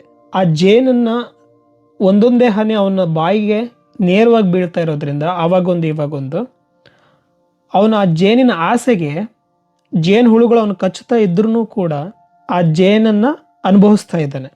ಅದೇ ಸಮಯದಲ್ಲಿ ಭಗವಂತ ನಿನಗೆ ಕೈ ಕೊಡೋ, ನಿನ್ನನ್ನು ಕಾಪಾಡ್ತೀನಿ ಈ ಮೆಮೊರೀಸಿಂದ ಅಂತ ಕೈ ಕೊಡ್ತಾ ಇದ್ದಾನೆ. ಬಟ್ ಅವನು ಕೈ ಕೊಡೋದಕ್ಕೆ ಇಷ್ಟ ಇಲ್ಲ. ಯಾಕೆ ಅಂತಂದರೆ ಅವನಿಗೆ ಜೇನು ರುಚಿ ಹತ್ತಿಬಿಟ್ಟಿದೆ. ಆ ಜೇನನ್ನು ಬಿಟ್ಟು ಬರೋಕ್ಕೆ ಮನಸ್ಸಿಲ್ಲ ಅವನಿಗೆ. ಸ್ನೇಹಿತರೆ, ಇದನ್ನು ಲಿಟ್ರಲಿ ನಮ್ಮ ಲೈಫಿಗೆ ಕಂಪೇರ್ ಮಾಡಿ. ನಮ್ಮ ಲೈಫೆಲ್ಲ ಹಿಂಗೆ ಆಗಿದೆ ಅಲ್ವಾ? ಫ್ಯೂಚರ್ ಅನ್ನೋ ಭಯದಲ್ಲಿ ಬದುಕ್ತಾ ಇರ್ತೀವಿ, ಪಾಸ್ಟ್ ಅನ್ನೋ ನೆನಪುಗಳ ಭಯದಲ್ಲಿ ಅವು ಬರಬಾರ್ದು, ಅದನ್ನು ಕಳ್ಕೊಳ್ಳೋದು ಹೇಗೆ ಅನ್ನೋ ಭಯದಲ್ಲಿ ಬದುಕ್ತಾ ಇರ್ತೀವಿ, ಓಡ್ತಿರ್ತೀವಿ. ಇವೆರಡೂ ಭಯದಲ್ಲಿ ಒಂದೊಂದೇ ಹನಿ ಬೀಳ್ತಾ ಇತ್ತಲ್ಲ ಜೇನು, ಅದು ನಮ್ಮ ಲೈಫಲ್ಲಿ ಸಿಗೋ ಅಂಥ ಚಿಕ್ಕ ಪುಟ್ಟ ಖುಷಿಗಳು, ಖುಷಿ ಕ್ಷಣಗಳು. ಆ ಒಂದೊಂದೇ ಹನಿ ಬೀಳೋ ಅಂಥದ್ದು. ಯಾವಾಗೋ ಒಂದಿನ ಕಾರ್ ತೊಗೊಳ್ತೀರ, ಆ ಕಾರ್ ತೊಗೊಳೋದಕ್ಕೆ ಇಷ್ಟೆಲ್ಲ ಒದ್ದಾಟ ಮಾಡ್ತಿರ್ತೀರ, ಒಂದು ಮನೆ ಕಟ್ತೀರ, ಗೃಹ ಪ್ರವೇಶ ಮಾಡ್ತೀರ, ಒಂದು ಮದುವೆ ಆಗ್ತೀರ, ಮಕ್ಕಳು ಬರ್ತಾರೆ ಲೈಫಲ್ಲಿ. ಈ ಥರ ಚಿಕ್ಕ ಪುಟ್ಟ ಕ್ಷಣಗಳು ಆವಾಗ ಬರೋ ಅಂಥದ್ದನ್ನು ಈ ಜೇನು ರೆಪ್ರೆಸೆಂಟ್ ಮಾಡುತ್ತೆ. ಸೊ ಹೀಗೆ ನಿಮ್ಮನ್ನು ನೀವು ಕಟ್ಟಾಕೊಂಡು ಜೀವನದಲ್ಲಿ ಸಿಗೋ ಅಂಥ, ಆ್ಯಕ್ಚುಲಿ ಅವು ಖುಷಿ ಕೊಡೋದಿಲ್ಲ, ಆದರೆ ಅವು ಖುಷಿ ಕೊಡುತ್ತೆ ಅನ್ನೋ ಭ್ರಮೆನಲ್ಲಿ ನಾವಿರೋ ಪರಿಸ್ಥಿತಿನ ಇಗ್ನೋರ್ ಮಾಡಿ ಈ ಜಗತ್ತಿನ ಸತ್ಯಾಂಶ ಏನು ಅಂತ ತಿಳ್ಕೊಳ್ಳದೆ ಅದರಲ್ಲೇ ಮುಳುಗಿರ್ತೀವಿ, ಆ ಸುಖನ ಅನುಭವಿಸ್ಬೇಕು ಅಂತ. ಸ್ಪಿರಿಚುಯಾಲಿಟಿನಲ್ಲಿ ನೀವೇನು ಒದ್ದಾಡ್ತಾ ಇದ್ದೀರಲ್ವಾ, ಅದರಿಂದ ನಾವು ಕಾಪಾಡ್ತೀವಿ. ಯಾಕೆ ಅಂತಂದರೆ ನೀವು ಭ್ರಮೆನಲ್ಲಿ ಬದುಕ್ತಾ ಇರ್ತೀರ, ನಿಮ್ಮನ್ನು ನೀವು ಕಟ್ಟಾಕೊಂಡು. ನಿಮ್ಮನ್ನು ಆಚೆ ತರ್ತೀವಿ ಅಂತ ಅಂದಾಗ ಬಟ್ ಆ ಜೇನಿನ ರುಚಿ ಹತ್ತಿಬಿಟ್ಟಿರುತ್ತೆ ಜನಕ್ಕೆ. ಇದನ್ನು ನಾವು ಪ್ರಾಪಂಚಿಕ ವಾಸನೆಗಳು ಅಂತ ಕರಿತೀವಿ. ಅದನ್ನು ಬಿಡೋಕ್ಕೆ ಇಷ್ಟ ಆಗಲ್ಲ. ಯಾಕೆ ಅಂತಂದರೆ ಅದು ಸುಖ ಕೊಡುತ್ತೆ, ಅದು ನನಗೆ ಖುಷಿ ಕೊಡುತ್ತೆ ಅನ್ನೋ ಭ್ರಮೆನಲ್ಲಿ ಸುತ್ತಮುತ್ತ ಎಷ್ಟೇ ಪ್ರಾಬ್ಲಮ್ಸ್ ಇದ್ರೂ ಕೂಡ ಯಾವತ್ತೋ ಒಂದಿನ ಚಿಕ್ಕ ಪುಟ್ಟ ಸಿಗುವಂಥ ಖುಷಿಗಳಿಗೆ ಕಾಯ್ತಾ ಇರ್ತಾರೆ, ಅದಕ್ಕೋಸ್ಕರ ದುಡಿತಾ ಇರ್ತಾರೆ, ಅದಕ್ಕೋಸ್ಕರ ಜೀವನನೇ ಕೊಡ್ತಾರೆ. ಇಲ್ಲಿ ನಾನು ಜೇನು ಅನ್ನೋದನ್ನು ಅಥವಾ ಆ ಖುಷಿಗಳನ್ನು ನೀವು ಸವಿಬಾರ್ದು, ಅದು ಕೆಟ್ಟದು ಅಂತ ಹೇಳ್ತಾ ಇಲ್ಲ. ಬಟ್ ನಿಮ್ಮ ಜೀವನನೇ ಮರೆತ್ರೆ ಹೆಂಗೆ? ನಿಜವಾಗ್ಲೂ ಖುಷಿಯಾಗಿ ಸರಳವಾಗಿ ಈ ಜಗತ್ತನ್ನು ಸುಂದರವಾಗಿ ಅನುಭವಿಸೋಕ್ಕಾಗಲ್ವಲ್ಲ ನಿಮಗೆ ಅಂತ ಹೇಳ್ತಾ ಇದ್ದೀನಿ. ನಿಮಗೇನು ಅನಿಸುತ್ತೆ? ಎಕ್ಸಾಕ್ಟ್ಲಿ ಇದೇ ಮಾಡ್ತಿದ್ದಾರಲ್ವಾ ಆಲ್ಮೋಸ್ಟ್ 95% ಜನ. ಸೊ ಇದ್ರ ಉದ್ದೇಶ ಇಷ್ಟೇ, ಬಿಡಿ, ನಿಮ್ಮ ಭ್ರಮೆನೆಲ್ಲ ಕಳ್ಕೊಳ್ಳಿ. ಭಗವಂತ ಕೈ ಚಾಸ್ತಾ ಇದ್ದಾನೆ, ನಾನು ನೋಡ್ಕೊಳ್ತೀನಿ ನಿನ್ನ ಲೈಫ್ನ, ನಿನ್ನನ್ನು ಕಾಪಾಡ್ತೀನಿ, ನಾನು ನಂಬು ಅಂತ ಹೇಳ್ತಿದ್ದಾನೆ. ಬಟ್ ನೀವೇನು ಮಾಡ್ತೀರಾ? ಆ ಜೇನಿನ ಆಸೆಗೆ ಅವನ ಕೈ ಹಿಡಿತಾ ಇಲ್ಲ. ಸರ್, ಆತ್ಮ ಮತ್ತು ಪರಮಾತ್ಮ ನಡುವಿನ ವ್ಯತ್ಯಾಸವೇನು? ಆತ್ಮ ಪರಮಾತ್ಮ ಬೇರೆ ಬೇರೆ ಅನ್ನೋದು ಅಜ್ಞಾನ. ಆತ್ಮ ಮತ್ತು ಪರಮಾತ್ಮ ಬೇರೆ ಬೇರೆ ಅಲ್ಲ, ಅವೆರಡು ಒಂದೇ. ಇಡೀ ಜಗತ್ತಿನಲ್ಲಿ ಎರಡು ಆತ್ಮ ಅಂತ ಇರೋದಿಲ್ಲ, ಇರೋದು ನಾನು ಒಬ್ಬನೇ. ನನ್ನನ್ನು ಬಿಟ್ಟರು ಪ್ರಪಂಚದಲ್ಲಿ ಎರಡೋನು ಇಲ್ಲ ಅಂತ. ಆ ನಾನು ಅನ್ನೋನೇ ಆತ್ಮ, ಅವನೇ ಪರಮಾತ್ಮ. ಈಗ ಉದಾಹರಣೆಗೆ ಬಿಸಿಲಲ್ಲಿ ಸುಮಾರು 100 ಮಡಿಕೆಗಳಲ್ಲಿ ನೀರು ತುಂಬಿಟ್ಬಿಡಿ, ಆ ಸೂರ್ಯನ ಬಿಂಬ ಪ್ರತಿಯೊಂದು ಮಡಿಕೆ ಒಳಗಡೆ ಕಾಣಿಸ್ತಾ ಇರುತ್ತೆ ಅಲ್ವಾ? ಇಲ್ಲಿ ಆಧ್ಯಾತ್ಮದಲ್ಲಿ ಕೆಲವೊಬ್ರು ಏನು ಹೇಳ್ತಾರೆ, ಆ ಪ್ರತಿಬಿಂಬನ ನೋಡ್ತಾರೆ. ಆ ಮಡಿಕೆಯಲ್ಲಿರುವಂಥ ಪ್ರತಿಬಿಂಬನ ನೋಡಿ ಪ್ರತಿಯೊಂದು ಮಡಿಕೆನಲ್ಲೂ ಅವನ ಆತ್ಮ ಅನ್ನೋನಿದ್ದಾನೆ, ಅದೇ ಜೀವಾತ್ಮ. ಈ ಜೀವಾತ್ಮ ಯಾವಾಗ ಆ ಮಡಿಕೆ ಹೊಡೆಯುತ್ತೋ ಆವಾಗ ಆ ಜೀವಾತ್ಮ ಪರಮಾತ್ಮನಲ್ಲಿ ಒಂದಾಗುತ್ತೆ. ಸೊ ಜೀವಾತ್ಮ ಬೇರೆ, ಪರಮಾತ್ಮ ಬೇರೆ ಅಂತ ಹೇಳ್ತಾರೆ. ಬಟ್ ಅದ್ವೈತದಲ್ಲಿ ಕ್ಲಿಯರ್ ಆಗಿ ಹೇಳ್ತಾರೆ, ನೀವು ನೋಡ್ತಿರೋದು ಪ್ರತಿಬಿಂಬ ಅಷ್ಟೇ. ಬಟ್ ರಿಯಲ್ ಆಗಿ ಏನು ಇದ್ದಾನೆ ಸೂರ್ಯ, ಅವನೇ ಸಿಂಗಲ್. ಆ ರೀತಿ ರಿಫ್ಲೆಕ್ಟ್ ಆಗ್ತಾ ಇರ್ತಾನೆ ಇಲ್ಲಿ. ನಾವು ಹೆಂಗೆ ಈ ಬಾಡಿನೇ ನಾನು, ಈ ಮನಸ್ಸೇ ನಾನು ಅಂದ್ಕೊಂಡು ಪ್ರತಿಯೊಂದು ಬಾಡಿನ ಸಪ್ರೇಟಾಗಿ ನೋಡ್ತಿರ್ತೀವಲ್ಲ, ಈ ಪ್ರತಿಬಿಂಬಗಳನ್ನು ನೋಡಿ. ಇದೇ ನೀವೇನು ಅನ್ಕೊಂಡ್ರೆ ಆತ್ಮ ಪ್ರತಿಯೊಂದು ಬಾಡಿನಲ್ಲೂ ಇದ್ದಾನೆ, ಅವ್ನು ಸಪ್ರೇಟ್ ಅವನ ಜೀವಾತ್ಮ ಅಂತ ಅನ್ಕೊಂಡಿರ್ತೀರ. ಅಲ್ಲ, ಇದೆಲ್ಲ ಜಸ್ಟ್ ರಿಫ್ಲೆಕ್ಷನ್ನು. ಈ ಬಾಡಿ ಅನ್ನೋದು ಈ ಮಾಯೆ ಒಳಗಡೆ, ಅಂದರೆ ನಿನ್ನ ಕನಸಿನ ಒಳಗಡೆ ನಡೀತಾ ಇರೋವಂಥದ್ದು ಇದೆಯಲ್ಲ, ಕನಸಿನ ಒಳಗಡೆ ಇರೋಂಥ ಎಲ್ಲ ಬಾಡಿಗಳು ಈ ಭಗವಂತ ಅನ್ನೋ ಒಂದು ದೊಡ್ಡ ಮನಸ್ಸಲ್ಲಿ, ಈ ಬ್ರಹ್ಮಾಂಡ ಅನ್ನೋ ದೊಡ್ಡ ಮನಸ್ಸಿನಲ್ಲಿ ಈ ಬಾಡಿಗಳೆಲ್ಲ ಕನಸಿನ ಒಳಗಡೆ ನಡೀತಾ ಇರುತ್ತಲ್ವಾ. ಸೊ ಇವು ಮಾಯೆಗೆ ಸಂಬಂಧಪಟ್ಟಿದ್ದೆ, ಈ ಬಾಡಿನೂ ಕೂಡ ನಿಜ ಅಲ್ಲ. ಅರ್ಥ ಆಯ್ತಾ? ಇದು ಪ್ರತಿಬಿಂಬ ಅಂತ ಹೇಳ್ತಾರೆ. ಸೊ ಹಾಗಾಗಿ ಆತ್ಮ ಬೇರೆ ಅಲ್ಲ, ಪರಮಾತ್ಮ ಬೇರೆ ಅಲ್ಲ, ಎರಡು ಒಂದೇ. ಸೊ ಇದಕ್ಕೆ 108 ಉದಾಹರಣೆ ಕೊಡ್ಬೋದು. ಸಮುದ್ರದಲ್ಲಿ ನೀರೊಂದು ತೆಗೆದು ಆ ಸಮುದ್ರ ನೀರು ಬೇರೆ ಇದೆ ಬೇರೆನಾ? ಅಲ್ಲ, ಸೇಮು. ಸೊ ನೀವೇನು ಹೇಳ್ತಾರೆ ಇದು ಬೇರೆ ಅಂತ. ಅಥವಾ ಸಮುದ್ರದಲ್ಲಿ ತೊರೆಗಳು ಬರ್ತವೆ, ಅಲೆಗಳು ಬರ್ತವೆ. ಅಲೆಗಳು ಈ ಜೀವಾತ್ಮ ಇದ್ದಂಗೆ, ಆ ಸಮುದ್ರ ಅನ್ನೋದು ಪರಮಾತ್ಮ ಇದ್ದಂಗೆ. ಅರ್ಥ ಆಯ್ತರ? ಅಲೆಗಳು ಬೇರೆನಾ ಹಾಗಾದರೆ ಸಮುದ್ರಕ್ಕಿಂತ? ಅಲ್ಲ, ಸಮುದ್ರದಲ್ಲೇ ಅಲೆಗಳು ಹುಟ್ಟುತ್ತೆ. ಸಮುದ್ರದಲ್ಲೇ ಅಂದರೆ ಈ ಬ್ರಹ್ಮಾಂಡದಲ್ಲಿ ಈ ಪ್ರತಿಬಿಂಬ ಹುಟ್ಟಿರೋದೇ ಆ ಸಮುದ್ರ ಅಥವಾ ಆ ಹೋಲ್ ಕಾನ್ಷಿಯಸ್ನೆಸ್ ಅನ್ನೋದ್ರಿಂದ. ಆ ಹೋಲ್ ಕಾನ್ಷಿಯಸ್ನೆಸ್ಸೇ ನಾನು. ನಮಸ್ಕಾರ. ನನಗೆ 2 ಸಣ್ಣ ಮಕ್ಕಳು ಪ್ರಶ್ನೆಗಳನ್ನು ಕೇಳಿದರು. ರಾಧಾಕೃಷ್ಣ ಸ್ಟೋರಿ ನಿಜಾನಾ? ಮತ್ತು ದೇವರು ನಿಜಾನಾ? ಇದ್ರೆ ಯಾಕೆ ಇಷ್ಟು ಅನ್ಯಾಯಗಳು? ಯಾಕೆ ಅಂತ, ಯಾವುದು ನಿಜ ಅಂತ, ಯಾಕೆ ಇಷ್ಟೊಂದು ಪ್ರಶ್ನೆ ಕೇಳಿದ್ರು? ಸ್ವರ್ಗ ನರಕ ನಿಜ ಅಂತ. ಇಲ್ಲಿ ನಿಜ ಅನ್ನೋದು ಇಲ್ಲ, ಸುಳ್ಳು ಅನ್ನೋದು ಇಲ್ಲ. ನಾನು ಅದಕ್ಕೆ ಹೇಳಿದೆ ಲಾಸ್ಟ್ ಟೈಮ್, ನೀವು ಯಾವುದೇ ಆಧ್ಯಾತ್ಮ ಪುಸ್ತಕಗಳನ್ನ ಓದಬೇಕಾದ್ರೆ ನೀವೇನು ಮಾಡಿಬಿಡ್ತೀರಾ, ನಿಮ್ಮ ನಂಬಿಕೆಗಳನ್ನು ಅದ್ರಲ್ಲಿ ಸೇರಿಸ್ಬಿಡ್ತೀರ. ನಿಮ್ಮ ನಂಬಿಕೆ ನಿಲುಕದ್ದನ್ನು ನೀವು ಒಪ್ಕೊಳ್ಳೋದೇ ಇಲ್ಲ. ಅದು ಅವ್ರು ಹೆಂಗೆ ಬರೆದ್ರೂ ಕೂಡ ಮತ್ತು ಇದು ಹಿಂಗೆ ಅಂತ ನಿಮ್ಮ ಪರ್ಸೆಪ್ಷನಲ್ಲಿ ನೋಡ್ತಾ ಹೋಗ್ತೀರ. ಸೊ ಹಾಗೆ ಪ್ರತಿಯೊಬ್ಬರು ಈ ಪುರಾಣ ಕಥೆಗಳನ್ನು, ಇಂಥ ವಿಚಾರಗಳನ್ನು ಅವ್ರವ್ರ ರೀತಿಯಲ್ಲಿ ವಿಮರ್ಶೆ ಮಾಡ್ತಿರ್ತಾರೆ.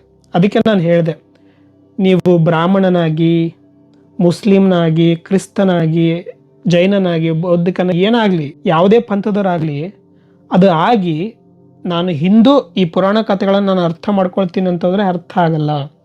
ಅಲ್ಲಿ ನಿನ್ನ ಪರ್ಸೆಪ್ಷನ್ನ ಸೇರಿಸ್ತೀಯ, ನಿನ್ನ ನಂಬಿಕೆಗಳನ್ನು ಸೇರಿಸ್ತೀಯ. ನಿನ್ನ ನಂಬಿಕೆಗಳು ಅದು ಹೆಂಗೆ ಇದ್ರೂ ನಿನ್ನ ನಂಬಿಕೆಗೆ ತೀರಿಸ್ಕೊಳ್ತೀಯ, ಅದೇ ರೀತಿನಲ್ಲಿ ಅರ್ಥ ಮಾಡ್ಕೊಳ್ತೀಯ. ಸೊ ಯಾಕೆ ಸತ್ಯ ಆಗಬೇಕು, ಯಾಕೆ ಸುಳ್ಳು ಆಗಬೇಕು? ಸೊ ಸತ್ಯ ಅನ್ನೋದು ಇಲ್ಲ, ಸುಳ್ಳು ಅನ್ನೋದು ಇಲ್ಲ. ನಾನು ಅದಕ್ಕೆ ಹೇಳಿದೆ, ವೇದಾಂತಗಳನ್ನು ಆಧರಿಸಿ ಯಾವುದೇ ಪುಸ್ತಕಗಳು ಬರೆದಿದ್ರು ಕೂಡ ಆ ಕಥೆಗಳ ಮೇಲೆ, ಆ ಪಾತ್ರಗಳ ಮೇಲೆ ನಿಮ್ಮ ಗಮನ ಇರಬಾರ್ದು. ಕೃಷ್ಣನ ಮೇಲೆ ಗಮನ ನಿಮ್ದು ಇರಬಾರ್ದು. ಕೃಷ್ಣ ಏನು ಹೇಳಕ್ಕೆ ಟ್ರೈ ಮಾಡ್ತಿದ್ದಾನೆ ಅದ್ರ ಮೇಲೆ ಗಮನ ಇರಬೇಕು. ಕೃಷ್ಣನನ್ನು ಬಳಸಿ, ಕೃಷ್ಣ ಅನ್ನೋ ಆ ಬ್ರಹ್ಮನ, ಕೃಷ್ಣ ಅಂದರೆ ಬ್ರಹ್ಮ ಅಂತಾನೆ, ಓಕೆನಾ? ಈಗ ನಾವೆಲ್ಲ ಅಹಂ ಬ್ರಹ್ಮಾಸ್ಮಿ ಅಂತ ಹೇಳ್ತೀವಲ್ಲ, ಆ ರೀತಿ ಹೇಳ್ತಿದ್ದೀನಿ. ಕೃಷ್ಣ ಈಸ್ ನಥಿಂಗ್ ಬಟ್ ಬ್ರಹ್ಮ. ಅವನನ್ನು ರೂಪಕವಾಗಿಟ್ಟುಕೊಂಡು ನಿಮಗೆ ಏನು ಹೇಳಕ್ಕೆ ಟ್ರೈ ಮಾಡ್ತಿದ್ದಾರೆ ಭಗವದ್ಗೀತೆಯಲ್ಲಿ, ಅದನ್ನು ನೋಡಿ ಅಂತ. ರಾಮಾಯಣದಲ್ಲಿ ರಾಮನನ್ನು, ಸೀತೆಯನ್ನು ಇಟ್ಕೊಂಡು ಏನು ಹೇಳಕ್ಕೆ ಟ್ರೈ ಮಾಡ್ತಿದ್ದಾರೆ ಅದನ್ನಷ್ಟೇ ನೋಡಬೇಕು. ಈಗ ರಾಮಾಯಣ ನೋಡಿ, ರಾಮಾಯಣ ನಮಗೆ ಏನು ಹೇಳುತ್ತೆ? ನೋಡಿ, ಮಿಸ್ಟರ್ ನೋ ಬಡಿ ಈಸ್ ನಥಿಂಗ್ ಬಟ್ ಶ್ರೀರಾಮ ಅಂತ ಹೇಳ್ಬೋದು. ಹೆಂಗೆ ಹೇಳ್ತೀರಾ? ಶ್ರೀರಾಮ ಲೈಫ್ನಲ್ಲಿ ಫ್ಲೋನಲ್ಲಿ ಹೋದ. ಈ ಶರಣಾಗತಿ ಅಂತ ಹೇಳ್ತೀವಲ್ಲ, ಇದನ್ನೇ ಜೀವನ್ಮುಕ್ತ ಸ್ಥಿತಿ ಅಂತ ಕರಿತೀವಿ. ಜೀವನ್ಮುಕ್ತ ಸ್ಥಿತಿ ಅಂತ ಅಂದರೆ ಭಗವಂತ ಎಲ್ಲಿ ನಡೆಸ್ತಾನೆ ಅಲ್ಲಿ ಆ ಕಡೆ ಹೋಗ್ತಾರೆ ಅವರು. ಸೊ ಅವ್ರ ಮನಸ್ಸು ಮತ್ತು ದೇಹ ನಾನಲ್ಲ ಅನ್ನೋದು ಅರ್ಥ ಆಗಿರುತ್ತೆ. ಸೊ ಅದಕ್ಕೆ ರಾಮ, ನೀನು ಕಾಡಿಗೆ ಹೋಗ್ಬೇಕಾಗತ್ತಂದ್ರೆ ಒಂದು ಕ್ವಶನ್ ಕೇಳಿಲ್ಲ ಯಾಕೆ ಅಂತ. ನೀನು ಪಟ್ಟಾನ ಬಿಡಬೇಕಾಗತ್ತೆ, ಕಾಡಿಗೆ ಹೋಗ್ಬೇಕಾಯ್ತು, ಅದು 14 ವರ್ಷ, ಏನು ತಪ್ಪು ಮಾಡದೇ ಇದ್ರು. ಸೊ ಅವನು ಯಾಕೆ ಅಂತ ಕೇಳಿಲ್ಲ. ಯಾಕೆ ಅಂತಂದರೆ ಅವನಿಗೆ ನಂಬಿಕೆ ಇತ್ತು, ಈ ದೇಹ ನಡೆಸ್ತಿರೋ ನಾನಲ್ಲ, ಆ ಫ್ಲೋನಲ್ಲಿ ಹೋಗಬೇಕು ಅಂತ. ಸೊ ಫ್ಲೋನಲ್ಲಿ ಹೋದ. ಸೊ ಲೈಫಲ್ಲಿ ಏನೇ ಬಂದ್ರೂ ಕೂಡ ಅದು ಜಸ್ಟ್ ಒಂದು ಮೂವಿ ಥರ ನೋಡ್ತಾ ಹೋದ ಅವನು ಸ್ಟೇಬಲ್ ಆಗಿ. ಎಷ್ಟೇ ಪ್ರಾಬ್ಲಮ್ಸ್ ನಡೀತಾ ಇರಲಿ ಅವನ ಕಣ್ಮುಂದೆ, ಅದು ನಂದು ಲೈಫು ನನ್ನಲ್ಲಿ ನಡೀತಿದೆ ಅಂತ ಅಂದ್ಕೊಳ್ಳಿಲ್ಲ. ಅದನ್ನು ಸಪ್ರೇಟಾಗಿ ಮೂವಿ ಥರನೇ ನೋಡ್ದ ಅವನು. ತನ್ನ ಪಾತ್ರ ಬಂದಾಗ ಆ್ಯಕ್ಟ್ ಮಾಡ್ದ. ಅರ್ಥ ಆಗ್ತಾ ಇತ್ರ? ಸೊ ಏನು ಕಲಿಸುತ್ತೆ ಶ್ರೀರಾಮನ ಗುಣ ನಮಗೆ? ಎಂಥ ಕಷ್ಟದ ಪರಿಸ್ಥಿತಿ ಬಂದರೂ ಅದನ್ನು ನಿಭಾಯಿಸೋ ಅಂಥ ಒಂದು ಶಕ್ತಿ ಇದೆ. ನಿನಗೇನು ಪಾತ್ರ ಬಂದಿರುತ್ತೋ, ನಿನ್ನನ್ನು ಯಾವ ಫ್ಲೋನಲ್ಲಿ ಕರ್ಕೊಂಡೋಗುತ್ತೋ ಆ ಫ್ಲೋನಲ್ಲಿ ಹೋಗಬೇಕು. ಎಂಥ ಪ್ರಾಬ್ಲಮ್ಸ್ ಇದ್ರೂ ಸ್ಟೇಬಲ್ ಆಗಿರಬೇಕು ಅಂತ ಹೇಳ್ಕೊಡುತ್ತೆ. ಧರ್ಮ ಬಿಟ್ಟು ನಡಿಬಾರ್ದು ಅಂತ ಹೇಳ್ಕೊಡುತ್ತೆ ಅಲ್ವಾ? ಸೊ ಹಾಗಾಗಿ ಈ ಸತ್ಯನ ಸುಳ್ಳ ಈ ಕಥೆಗಳು ಅಂತ ಪ್ರಶ್ನೆ ಕೇಳೋದು ಮೂರ್ಖತನ ಅಂತ ಅನಿಸುತ್ತೆ ನನಗೆ. ಈಗ ಭಗವದ್ಗೀತೆ ಸುಳ್ಳೋ ಸತ್ಯನೋ, ಕುರಾನ್ ಸುಳ್ಳೋ ಸತ್ಯನೋ, ಬೈಬಲ್ ಸುಳ್ಳೋ ಸತ್ಯನೋ, ಇದು ಹುಚ್ಚು ಕ್ವಶನ್ಸ್. ಇಲ್ಲಿ ಸತ್ಯ ಸುಳ್ಳು ಅನ್ನೋದಕ್ಕಿಂತ ಅವ್ರು ಏನು ಹೇಳಕ್ಕೆ ಟ್ರೈ ಮಾಡ್ತಿದ್ದಾರೆ ಆ ಅಂಶದ ಮೇಲೆ ಗಮನ ಹೋಗ್ಬೇಕಷ್ಟೇ ನಮಗೆ, ಕಥೆಗಳ ಮೇಲೆ ಅಲ್ಲ. ಸೊ ನಿಮಗೇನು ಅನಿಸುತ್ತೆ? ಓಕೆ, ಸ್ವಲ್ಪ ವಾರ್ಮ್ ಅಪ್ ಆಗಿ. ನನಗೆ ಗೊತ್ತಿಲ್ಲ, ಈಗಿನೂ ಒಂದು 15 ನಿಮಿಷ ಮಾತಾಡಿದ್ದೀನಿ ಅಂತ ಅಂದ್ಕೊಂಡಿದ್ದೀನಿ. ಸರಿ, ರೆಡಿ ಇದ್ದೀರಾ? ಒಂದು ಸ್ಮಾಲ್ ಎಕ್ಸ್ಪೆರಿಮೆಂಟ್. ಆರಾಮಾಗಿ ಕೂತ್ಕೊಳ್ಳಿ. ನಿಮ್ಮ ಮೊಬೈಲ್ನ ಲೌಡ್ ಸ್ಪೀಕರ್ಗೆ ಹಾಕಿ, ಅಥವಾ ಟಿ ವಿಲಿ ನೋಡ್ತಾ ಇದ್ದರೆ ಮೊಬೈಲ್ನ ಪಕ್ಕಕ್ಕೆ ಇಡಿ. ರಿಲ್ಯಾಕ್ಸ್ ಆಗಿ ಕೂತ್ಕೊಳ್ಳಿ. ಒಂದು ಚಿಕ್ಕ ಎಕ್ಸ್ಪೆರಿಮೆಂಟ್ ಅಷ್ಟೇ, ಥಾಟ್ ಎಕ್ಸ್ಪೆರಿಮೆಂಟ್. ಕೂತ್ಕೊಂಡ್ರೆ ಆರಾಮಾಗಿ.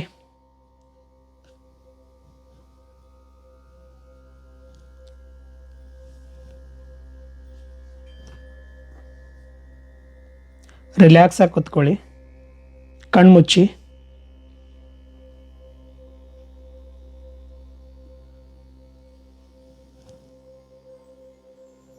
ಈಗ ನಾನು ಹೇಳೋದನ್ನು ಜಸ್ಟ್ ಇಮ್ಯಾಜಿನ್ ಮಾಡಿ, ಫೀಲ್ ಮಾಡಬೇಕು. ಈಗ ನೀವು ಮನೆಯಲ್ಲಿದ್ದೀರಾ.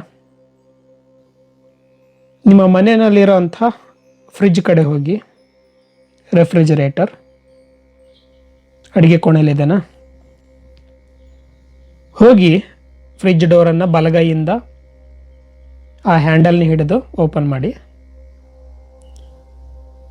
ಫ್ರಿಜ್ ಒಳಗಡೆ ನೋಡ್ತಾ ಇದ್ದೀರಾ, ಅದರಲ್ಲಿ ಐಸ್ ಮಾಡೋಂಥ ಕಂಪಾರ್ಟ್ಮೆಂಟ್ ಇರುತ್ತಲ್ವ, ತಣ್ಣಂದು, ಅದನ್ನು ಓಪನ್ ಮಾಡಿ. ತಣ್ಣನ ಗಾಳಿ ಆಚೆ ಬರ್ತಿರೋದನ್ನು ಫೀಲ್ ಮಾಡಿ.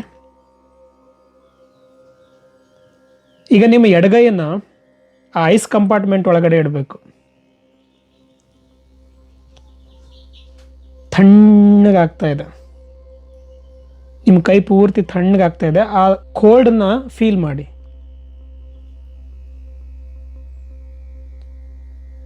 ತಣ್ಣಗಾಗ್ತಾ ಇದೆನಾ? ಎಡಗೈ ತುಂಬ ತಣ್ಣಗಾಗ್ತಾ ಇದೆನಾ? ಆ ಕೋಲ್ಡ್ನೆಸ್ಸನ್ನು ಫೀಲ್ ಮಾಡಿ. ಈಗ ಆಚೆ ತೆಗೀರಿ. Close the door. ನಿಧಾನವಾಗಿ ಕಣ್ಬಿಡಿ. ಸೊ ಯಾರೆಲ್ಲ ಟ್ರೈ ಮಾಡಿದ್ರಿ? ನಿಜವಾಗ್ಲೂ ಆ ಕೋಲ್ಡನ್ನು ಫೀಲ್ ಮಾಡಿದ್ರ? ಹಾಗೆ ಇನ್ನೊಂದು ಎಕ್ಸ್ಪೆರಿಮೆಂಟ್ ಮಾಡೋಣ, ಓಕೆನಾ? ಇದೇ ಥರ ಸೇಮ್ ಚಿಕ್ಕದು ಇಮ್ಯಾಜಿನೇಷನ್ ಮಾಡಿ. ಕಣ್ಮುಚ್ಚಿ. ಅಗೇನ್ ಮೊಬೈಲ್ ಕೆಳಗಿಡಿ, ಕಣ್ಮುಚ್ಚಿ. ರಿಲ್ಯಾಕ್ಸ್ ಸ್ಟೇಟಲ್ಲಿ ಕೂತ್ಕೊಳ್ಳಿ, ರಿಲ್ಯಾಕ್ಸ್ ಆಗಿ. ಈಗ ಇಮ್ಯಾಜಿನ್ ಮಾಡಿ, ನಿಮ್ಮ ಕೈನ ಮುಂದೆ ಚಾಚಿ ಕಲ್ಪನೆಯಲ್ಲಿ. ನಿಮ್ಮ ಕೈ ಮೇಲೆ ನಾನೊಂದು ನಿಂಬೆಹಣ್ಣು ಇಡ್ತಾ ಇದ್ದೀನಿ. ಆ ನಿಂಬೆಹಣ್ಣ ನೋಡಿ, ಯೆಲ್ಲೋ ಕಲರ್ ಇದೆ. ಆ ಸ್ಮೆಲ್ಲನ್ನು ನೋಡಿ, ಆ ನಿಂಬೆಹಣ್ಣು ಸ್ಮೆಲ್ಲನ್ನು ನೋಡಿದ್ರಾ? ಈಗ ನಿಂಬೆಹಣ್ಣನ್ನು ಟೇಬಲ್ ಮೇಲೆ ಇಟ್ಟು ಒಂದು ಚಾಕು ತಗೊಳ್ಳಿ. ಚಾಕು ತಗೊಂಡು ಅದನ್ನು ಬಲಗೈಯಿಂದ ಕಟ್ ಮಾಡಿ. ನಿಂಬೆಹಣ್ಣು ಕಟ್ ಮಾಡಬೇಕಾದ್ರೆ ಆ ಡೀಟೇಲ್ಸ್ನ ಚೆಕ್ ಮಾಡಿ, ಫೀಲ್ ಮಾಡಿ. ಮಾಡಿದ್ರಾ? ಅದರಲ್ಲಿ ಅರ್ಧ ಹೋಳನ್ನು ಟೇಬಲ್ ಮೇಲೆ ಬಿಡಿ, ಇನ್ನೊಂದು ಅರ್ಧ ಹೋಳನ್ನು ಬಲಗೈಯಲ್ಲಿ ಹಿಡ್ಕೊಂಡು ನೀವು ನಾಲಿಗೆ ಆಚೆ ತೆಗೆದು ಒಂದು ಹನಿನ ನಾಲಿಗೆ ಮೇಲೆ ಹಿಂಡಿ ಆ ಟೇಸ್ಟ್ ಮಾಡಿ. ಹೆಂಗಿದೆ ನಿಂಬೆಹಣ್ಣಿನ ರುಚಿ? ಒಗ್ರಿದೆನಾ? ಓಕೆ, ಸರಿ, ಕಣ್ಬಿಡಿ. ಸೊ ಇದು ಜಸ್ಟ್ ಹೇಳ್ತೀನಿ ನಿಮಗೆ. ಇದನ್ನೆಲ್ಲ ನಾವೇನಂತೀವಿ, ಮೈಂಡ್ ಎಫೆಕ್ಟ್ ಅಂತ ಕರಿತೀವಿ. ಲಾಸ್ಟ್ ಟೈಮ್ ನಾವು ಹೆಂಗೆ ಕೈ ಉದ್ದ ಆಯ್ತು ಅಂತ ನೋಡಿದ್ದಲ್ಲ, ಹಂಗೆ whatever you are seeing the outside world is a mental construction ಅಂತ ಹೇಳ್ತಾ ಇದ್ದೀನಿ. This is all constructed by our mind. Time ಅನ್ನೋದು ಇಲ್ಯೂಷನ್ನು, ಸ್ಪೇಸ್ ಅನ್ನೋದು ಇಲ್ಯೂಷನ್ನು, ಜೀವನ ಅನ್ನೋದು ಇಲ್ಯೂಷನ್ನು, ಎಲ್ಲವೂ ಇಲ್ಯೂಷನ್ನು, ಎಲ್ಲವೂ ಮಾಯೆ ಅಂತ ಹೇಳ್ತಾ ಇದ್ದೀನಿ. ಉದಾಹರಣೆಗೆ, ಈಗ ನೀವು ಇಮ್ಯಾಜಿನ್ ಮಾಡಿದ್ರಿ, ಅಲ್ಲಿ ನಿಂಬೆಹಣ್ಣು ಇರಲಿಲ್ಲ, ಚಾಕುನೂ ಇರಲಿಲ್ಲ, ಆದರೂ ಕಲ್ಪನೆಯಲ್ಲಿ ಚಾಕು ತೊಗೊಂಡ್ರಿ, ನಿಂಬೆಹಣ್ಣು ಕೊಯ್ದ್ರಿ, ಅದನ್ನು ಟೇಸ್ಟ್ ಮಾಡಿದ್ರಿ, ಆ ರೀತಿ. ಸೊ ಎಲ್ಲವೂ ಕೂಡ ಮೈಂಡ್ ಪ್ರೊಜೆಕ್ಟ್ ಮಾಡುತ್ತೆ. ಈ ಕಾನ್ಷಿಯಸ್ನೆಸ್ಸು ಹೆಂಗೆ ನಮ್ಮ ಮೈ ಮೇಲೆಲ್ಲ ಕೂದಲು ಬೆಳೆಯುತ್ತಲ್ವಾ, ಹಾಗೆ ನಮ್ಮನ್ನೆಲ್ಲ ಪ್ರೊಜೆಕ್ಟ್ ಮಾಡಿರೋ ಅಂಥದ್ದು. Time is illusion. ಉದಾಹರಣೆಗೆ, ನಾನು ಇವತ್ತು ರಾತ್ರಿ 900 ಅಥವಾ 1000 ಕಿಲೋಮೀಟರ್ ಜರ್ನಿ ಮಾಡಬೇಕು ಅಂತ ಮೊನ್ನೆ ಕೇರಳಕ್ಕೆ ಹೋಗಿದ್ವಿ. ನಾವು ಕೇರಳಕ್ಕೆ ಹೋಗಬೇಕಾದ್ರೆ ನೈಟ್ ಟ್ರೈನಲ್ಲಿ ಮಲಗಿದ್ವಿ. 1000 ಕಿಲೋಮೀಟ್ರ್ ದೂರ ಇದೆ ಅಂತ ಯಾವಾಗ ನಮಗೆ ಭಯ ಆಗುತ್ತೆ ಅಂತಂದರೆ, ಎಚ್ಚರ ಇದ್ದಾಗ. ಬೆಳಗ್ಗೆ ನಾವು 1000 ಕಿಲೋಮೀಟ್ರ್ ಜರ್ನಿ ಮಾಡಿ ಅಂತಂದಾಗ ಹೆದರಿ ಬಿಡ್ತೀರ. ಟ್ರೈನಲ್ಲಿ 1000 ಕಿಲೋಮೀಟ್ರ್, ಅದು ಡೇ ಜರ್ನಿ ಅಂತ ಅಂದರೆ ಸುಸ್ತಾಗುತ್ತೆ, ಮನಸ್ಸಿಗೆ ಹಿಂಸೆ ಆಗುತ್ತೆ, ತುಂಬ ದೂರ ಅನಿಸುತ್ತೆ. ಡೇಟ್ ನೋಡ್ಕೊಳ್ತೀರಾ, ಟೈಮ್ ನೋಡ್ಕೊಳ್ತೀರಾ ಪದೇ ಪದೇ. ಒಂದೇ ಹತ್ರ ಮಲ್ಗೋಕ್ಕಾಗಲ್ಲ, ಮಲ್ಗೋಕ್ಕೂ ಆಗಲ್ಲ, ಕೂರೋಕ್ಕೂ ಆಗೋಲ್ಲ. ಅಷ್ಟು ಒದ್ದಾಡ್ತೀರ, ಯಾವಾಗಪ್ಪ ಮುಟ್ತೀವಿ ಡೆಸ್ಟಿನೇಷನ್ ಅಂತ ಒದ್ದಾಡ್ತಿರ್ತೀರ. ಅದೇ ರಾತ್ರಿ ಹೊತ್ತು ಜರ್ನಿ ಮಾಡಬೇಕಾದ್ರೆ, ಮಲ್ಕೊಂಡು ಜರ್ನಿ ಮಾಡಬೇಕು ಅಂತ ಆದರೆ ಎಷ್ಟು ಖುಷಿ ಆಗುತ್ತೆ ನಮಗೆ.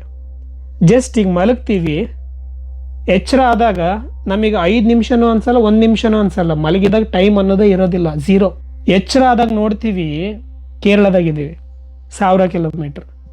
ಸೊ ಅವಾಗ ಅನ್ನಿಸ್ತದೆ ನನಗೆ, ಹೌದಲ್ಲ, ಎಚ್ಚರ ಆಗಿದ್ದಾಗ ಮೈಂಡ್ ಅನ್ನೋದು ಎಚ್ಚರಿಕೆ ಭಾವದಲ್ಲಿ ಇರುತ್ತೆ. ಯಾವಾಗ ಮನಸ್ಸು ಎಚ್ಚರವಾಗುತ್ತೋ ಇದೆಲ್ಲ ಕ್ಯಾಲ್ಕುಲೇಟ್ ಮಾಡೋಕ್ಕೆ ಶುರು ಮಾಡುತ್ತೆ. ಎಷ್ಟು ದೂರ, ಯಾವ ಡೇಟು, ಅಯ್ಯೋ ಕಷ್ಟ, ಕೂತ್ಕೊಳ್ಳೋದು ಕಷ್ಟ, ಮೈ ಭಾರ ಅನಿಸುತ್ತೆ, ಅಲ್ಲಿ ಹಿಡ್ಕೊಳ್ಳುತ್ತೆ, ಇಲ್ಲಿ ಹಿಡ್ಕೊಳ್ಳುತ್ತೆ. ಇದೆಲ್ಲ ಶುರುವಾಗೋದು ಯಾವಾಗ? ನಿಮಗೆ ಅನ್ಕಂಫರ್ಟಬಲ್ ಫೀಲ್ ಯಾಕೆ ಆಗ್ತಾ ಇದೆ ಅಂತಂದರೆ, ನಿಮ್ಮ ಮನಸ್ಸು ಎಚ್ಚರ ಆಗಿರುತ್ತೆ. ಮಲಗಿದಾಗ, ರಾತ್ರಿ ಮಲಗಿದಾಗ, ಊಟ ಮಾಡಿ ಆರಾಮಾಗಿ ಟ್ರೈನಲ್ಲಿ ಮಲ್ಕೊಂಡ್ವಿ, ಬೆಳಗ್ಗೆ ಎದ್ದು ನೋಡಿದರೆ ಕೇರಳದಾಗಿದ್ದೀವಿ. 1000 ಕಿಲೋಮೀಟ್ರ್ ಜರ್ನಿ ನಮಗೇನು ಅನಿಸ್ಲೇ ಇಲ್ಲ, ದೂರ ಅನಿಸ್ಲೇ ಇಲ್ಲ. 10 ತಾಸು ಒಂದೇ ಹತ್ರ ಮಲಗಬೇಕಾ? ಅದೂ ಇಲ್ಲ. ರಾತ್ರಿ ಹೊತ್ತು ಎಷ್ಟು ಹೊತ್ತಾದರೂ ಮಲಗ್ತೀವಿ, 1000 ಕಿಲೋಮೀಟ್ರ್ ಹೋಗಿದ್ದು ಡಿಸ್ಟೆನ್ಸು ಗೊತ್ತಾಗಲ್ಲ, ಟೈಮು ಗೊತ್ತಾಗಲ್ಲ, ಝೀರೋ ರಾತ್ರಿ ಮಲಗಿದಾಗ. ಯಾಕೆ ಅಂತಂದರೆ ಮನಸ್ಸು ಕೂಡ ಅಲ್ಲಿ ಇಲ್ಲ, ಮನಸ್ಸು ಮಲಗಿರುತ್ತೆ. ಮನಸ್ಸು ಅನ್ನೋದು ಅಲ್ಲಿ ಇಲ್ಲದೆ ಇದ್ದಾಗ ಟೈಮು ಅನ್ನೋದು ಇಲ್ಯೂಷನ್ನು, ಸ್ಪೇಸ್ ಅನ್ನೋದು ಇಲ್ಯೂಷನ್ನು. ಬಟ್ ಮನಸ್ಸು ಯಾವಾಗ ಎಚ್ಚರ ಆಗುತ್ತೆ, ದೂರ ಅಂತ ಅನಿಸುತ್ತೆ.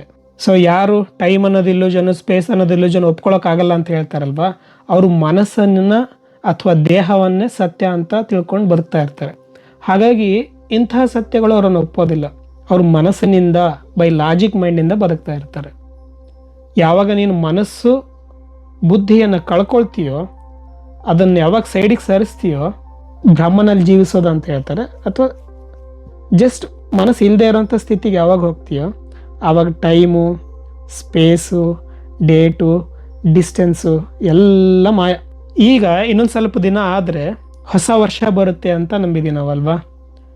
ಜನವರಿ 1, 2026 ಬರ್ತಾ ಇದೆ ಅಂತ. ಫಾರ್ಮಲಿ ನಾನು ನಿಮಗೆಲ್ಲರಿಗೂ ವಿಶ್ ಮಾಡ್ತಾ ಇದ್ದೀನಿ.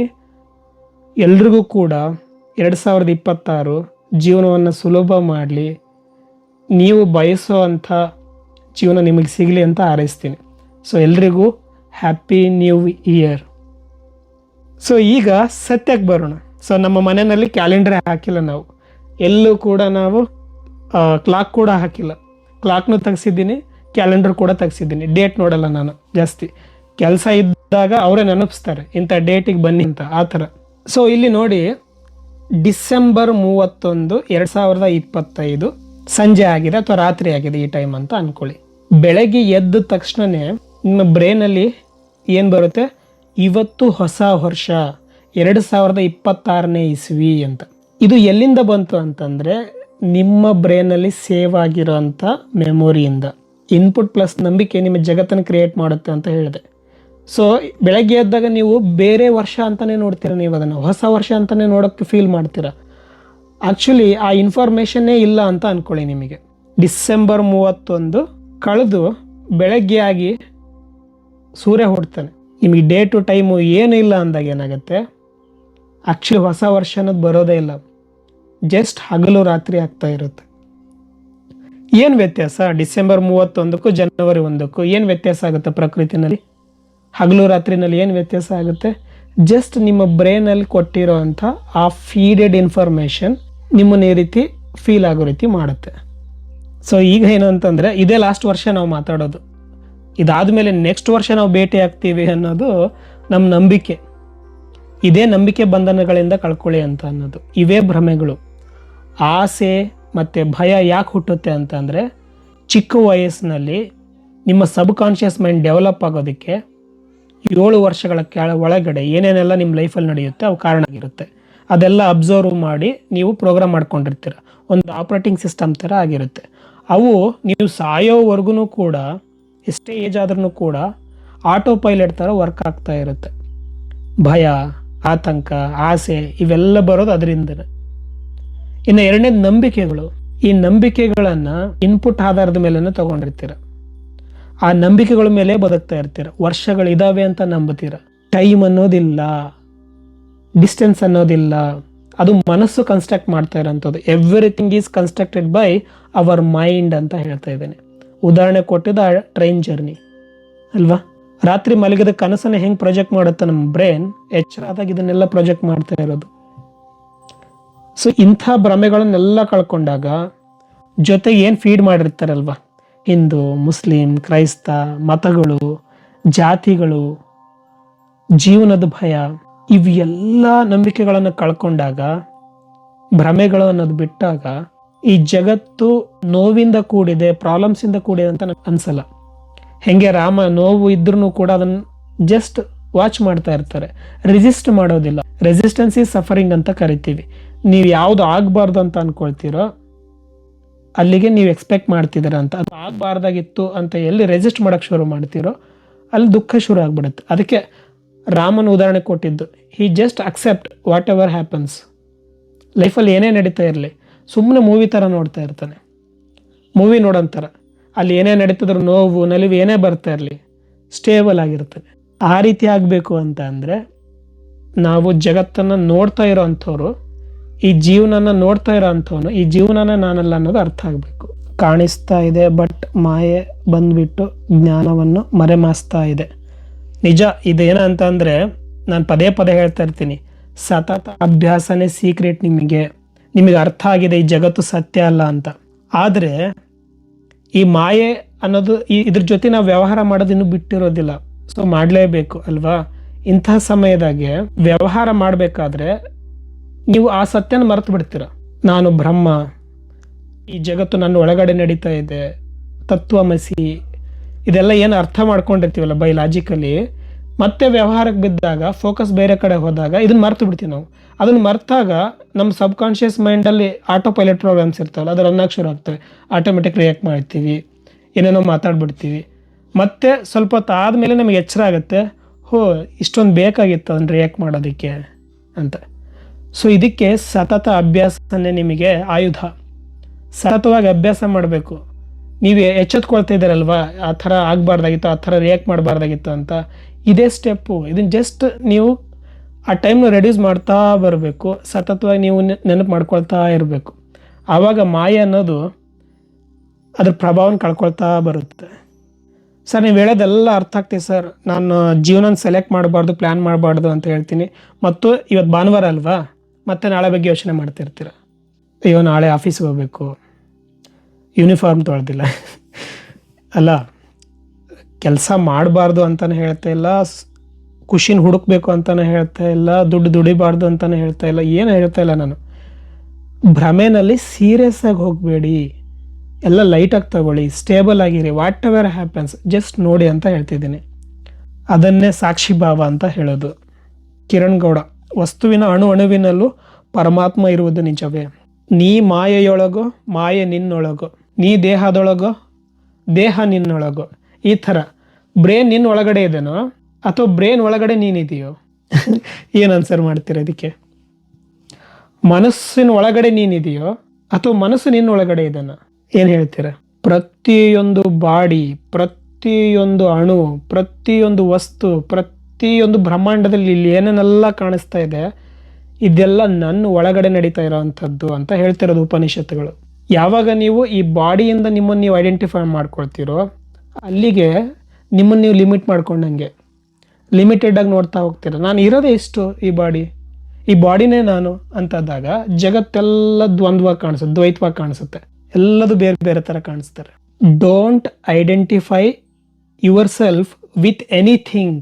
ನಿಮ್ಮನ್ನು ನೀವು ಯಾವುದಕ್ಕೂ ಗುರುತಿಸ್ಕೋಬೇಡಿ, ಯಾವ ಲೈಫನ್ನು ಸೆಲೆಕ್ಟ್ ಮಾಡ್ಕೋಬೇಕು ಅಂತ ಮಾಡಬೇಡಿ. ಮಿಸ್ಟರ್ ನೋ ಬಡಿ ಮೂವಿ ನೋಡಿ, ಅರ್ಥ ಆಗುತ್ತೆ. Don't select any options because you are losing infinite lives. ಅವೆಲ್ಲ ಸತ್ತು ಹೋಗ್ತವೆ ಒಂದು ಲೈಫ್ನ ಸೆಲೆಕ್ಟ್ ಮಾಡ್ಕೊಂಡು ಬದುಕಿದ್ರೆ ಅಂತ. ಸೊ ಜಸ್ಟ್ ಪ್ರೆಸೆಂಟಲ್ಲಿ ಬದುಕೋದು ವಿತೌಟ್ ಚಾಯ್ಸ್, ಅದೇ ನಿಜವಾದ ಜೀವನ ಅಂತ ಹೇಳಿದ್ದವರು. ನಾವು ಆಳವಾಗಿ ಧ್ಯಾನ ಸ್ಥಿತಿಗೆ ಹೋಗಬೇಕಾದರೆ ಏನು ಮಾಡಬೇಕು ಸರ್? ಧ್ಯಾನ ಮಾರ್ಗ, ಕರ್ಮ ಮಾರ್ಗ, ಭಕ್ತಿ ಮಾರ್ಗ ಅಥವಾ ಜ್ಞಾನ ಮಾರ್ಗ, ನೀವು ಯಾವುದೇ ಮಾರ್ಗನ ಆರಿಸ್ಕೊಂಡ್ರೂ ಕೂಡ ಸತತವಾಗಿ ಅಭ್ಯಾಸ ಮಾಡೋ ಮುಖಾಂತರ ನಿಮ್ಮ ಸಬ್ ಕಾನ್ಷಿಯಸ್ ಮೈಂಡನ್ನು ರೀಪ್ರೋಗ್ರಾಮ್ ಮಾಡೋದು. ನ್ಯೂರೋಪ್ಲಾಸ್ಟಿಸಿಟಿ ಅಂತ ಮಾತಾಡಿದ್ವಲ್ಲ, ಆ ಥರ. ಸೊ ಹಾಗಾಗಿ ಡೀಪಾಗಿ ನಿಮಗೆ ಧ್ಯಾನ ಗಟ್ಟಿಸಬೇಕು ಅಂತಂದರೆ ಸತತವಾಗಿ ಅಭ್ಯಾಸ ಮಾಡೋದನ್ನ ಕಲಿಬೇಕು. ಯಾಕಂದರೆ ಕಂಟಿನ್ಯೂಸ್ ಆಗಿ 50-60 ಸಾವಿರ ಯೋಚನೆಗಳು ದಿನಾಲು ನಿಮ್ಮ ಬ್ರೈನಲ್ಲಿ ರ್ಯಾಂಡಮ್ ಆಗಿ ಬರ್ತಾ ಇರ್ತವೆ. ಯಾವುದಾದ್ರೂ ಒಂದು ಥಾಟನ್ನು ನೀವು ಫೋಕಸ್ ಮಾಡಿದರೆ ಅಥವಾ ಗಮನಿಸಿದರೆ ಸೊ ಅಲ್ಲಿ ಏನಾಗುತ್ತೆ, ಅದ್ರಲ್ಲಿ ತೇಲ್ತಾ ಹೋಗ್ತೀರಾ. ನೀವು ಜಸ್ಟ್ ಗಮನಿಸಬೇಕಾಗಿತ್ತು, ಬಟ್ ಏನು ಮಾಡ್ತೀರಾ, ಆ ಥಾಟೇ ನಾನು ಅಂಥೇಳಿ ಅದು ಎತ್ಕೊಂಡು ಪ್ರೋಸೆಸ್ ಮಾಡ್ತಾ ಹೋಗ್ತಿರ್ತೀರ. ಈ ಥರ ಯೋಚನೆಗಳಲ್ಲಿ ತೇಲೋ ಅಂಥವ್ರಿಗೆ ಧ್ಯಾನ ಕೂತ್ಕೊಂಡಾಗ ಸ್ಟಾರ್ಟಿಂಗ್ ಕಷ್ಟ ಆಗುತ್ತೆ, ಯೋಚನೆಗಳು ಬರ್ತವೆ. ಬಟ್ ಇಲ್ಲಿ ಒಂದು ಟ್ರಿಕ್ ಏನು ಅಂತ ಅಂದರೆ, ಯೋಚನೆಗಳನ್ನು ಜಸ್ಟ್ ಗಮನಿಸ್ಬೇಕು. ನೀವು ಯೋಚನೆಗಳು ಬರಬಾರ್ದು ಅಂತ ಯಾವುದೇ ಕಾರಣಕ್ಕೂ ನೀವು ಕಂಟ್ರೋಲ್ ಮಾಡಬಾರ್ದು. ಇದನ್ನು ನಿಮ್ಮ ಟೀಚರ್ಸ್ ಹೇಳ್ಕೊಡ್ತಾರೆ. ಯೋಚನೆಗಳು ಬರಬಾರ್ದು ಅಂತ ಅಥವಾ ಮನಸ್ಸನ್ನು ಕಂಟ್ರೋಲ್ ಮಾಡೋಕ್ಕೆ ಯಾವತ್ತೂ ಪ್ರಯತ್ನ ಮಾಡಬೇಡಿ. ಯೋಚನೆಗಳು ಬರಬಾರ್ದು ಅಂತ ಯಾವುದನ್ನು ತಡೆಯೋಕ್ಕೆ ಹೋಗಬೇಡಿ. ನೀವೀಗ ಕತ್ತಲು ಕೋಣೆಯಲ್ಲಿದ್ದೀರಾ ಅಂತ ಅಂದ್ಕೊಳ್ಳಿ. ಕತ್ತಲು ಕೋಣೆಯಲ್ಲಿದ್ದಾಗ ಒಂದು ಕಡೆ ತಿರುಗಿ ನಿಂತ್ಕೊಂಡಿದ್ದೀರಾ. ನಿಮಗೆ ಭಯ ಭಯ ಭಯ ಭಯ ಯಾಕೆ ಅಂತಂದರೆ ಹಿಂದ್ಗಡೆ ಒಬ್ಬ ಕಳ್ಳ ನಿಂತ್ಕೊಂಡಿದ್ದಾನೆ. ಅವನು ನೆಗೆಟಿವ್ ಥಾಟ್ಸ್ ಅಂತ ತಗೊಳ್ಳಿ. ಕತ್ತಲು ಕೋಣೆ ಮನಸ್ಸು, ಭಯ, ಆತಂಕ, ಆಸೆ, ಕಾಮ, ಕ್ರೋಧ, ಮದ, ಮೋಹ, ಲೋಭ, ಮತ್ಸರಗಳಿಂದ ತುಂಬಿರೋವಂಥ ಮನಸ್ಸು. ನೀವು ನಿಂತ್ಕೊಂಡಿದ್ದೀರಾ ಕತ್ತಲು ಕೋಣೆಯಲ್ಲಿ, ಕಳ್ಳ ಒಬ್ಬ ನಿಂತ್ಕೊಂಡಿದ್ದಾನೆ. ನೀವು ಲೈಟ್ ಹಾಕಕ್ಕೆ ಹೆದರ್ತಾ ಇದ್ದೀರಾ. ಯಾಕೆ ಅಂತಂದರೆ ಆ ಕಳ್ಳನ ಭಯ, ಆ ಕಳ್ಳ ನನ್ನ ಕೊಲ್ತಾನೆ, ಅವ್ನು ನೋಡೋಕ್ಕೆ ಇಷ್ಟ ಇಲ್ಲ, ಈ ಥರ ಏನೋ ಒಂದು ಕೆಟ್ಟ ಭಯದಿಂದ ಆ ನೆಗೆಟಿವಿಟಿ ಅನ್ನೋ ಒಂದು ಆ ಕಳ್ಳನನ್ನು ನೋಡೋಕೆ ಭಯ ಪಡ್ತಿದ್ರು. ಬಟ್ ಈ ಧ್ಯಾನ ಏನು ಮಾಡುತ್ತೆ, ಧ್ಯಾನ ಮಾಡಬೇಕಾದ್ರೆ ಕೂತ್ಕೊಂಡು ನಿಮಗೆ ಕ್ಲಿಯರಾಗಿ ಹೇಳ್ತಾರೆ, ಭಯ ಪಡಬೇಡಿ, ಯೋಚನೆಗಳಿಗೆ ಕಂಟ್ರೋಲ್ ಮಾಡೋಕ್ಕೆ ಹೋಗಬೇಡಿ, ಜಸ್ಟ್ ಅವನು ಅಬ್ಸರ್ವ್ ಮಾಡಿ. ಅಂದರೆ ಕತ್ಲು ಕೋಣೆಯಲ್ಲಿ ಇದೆಯಲ್ವಾ, ಲೈಟ್ ಹಾಕ್ಬಿಡು, ಲೈಟ್ ಹಾಕಿದ ತಕ್ಷಣವೇ ಆ ಕಳ್ಳ ಓಡೋಗ್ತಾನೆ ಅಂತ. ಇದು ಪ್ಯಾರಾಡಾಕ್ಸು, ವಿರೋಧಾಭಾಸ ಅಲ್ಲ. ನಾವು ಬರಬಾರ್ದು ಅಂತ ಕಂಟ್ರೋಲ್ ಮಾಡಿ, ಪ್ರಾಕ್ಟೀಸ್ ಮಾಡಿ, ಟೆಕ್ನಿಕ್ ಮಾಡಿದೆ ಅದನ್ನು ತಡಿಬೇಕಾ ಮನಸ್ಸನ್ನು ಅಥವಾ ಯೋಚನೆ? ಅಲ್ಲ, ಇದು ಆ ರೀತಿ ವರ್ಕ್ ಆಗೋದಿಲ್ಲ. ಸೂಕ್ಷ್ಮ ಗಮನಿಸಿ ನಿಮ್ಮ ಗುರುಗಳು ಹೇಳೋವಂಥದ್ದನ್ನು. ನೆಗೆಟಿವ್ ಥಾಟ್ಸ್ಗಳನ್ನು ಬರಬಾರ್ದು ಅಂತ ಬರಬಾರ್ದು ಅಂತಂದರೆ ಮೆಂಟಲಿ ಪ್ರೆಷರ್ ಆಗುತ್ತೆ. You are again focusing the negative thoughts and processing them. But ನಾವೇನು ಹೇಳ್ತೀವಿ, ಸಪ್ರೇಟಾಗಿ ನೋಡಿ, ಅದನ್ನು ಕಣ್ಣು ಮುಚ್ಕೊಳ್ಳಿ, ಧ್ಯಾನದಲ್ಲಿ ಕೂತ್ಕೊಂಡಾಗ ಆ ಥಾಟ್ಸ್ಗಳನ್ನು ಜಸ್ಟ್ ಗಮನಿಸಿ ಅಷ್ಟೇ. ಅದ್ರ ಮೂಲ ಹುಡುಕೋಕೆ ಹೋಗಿ.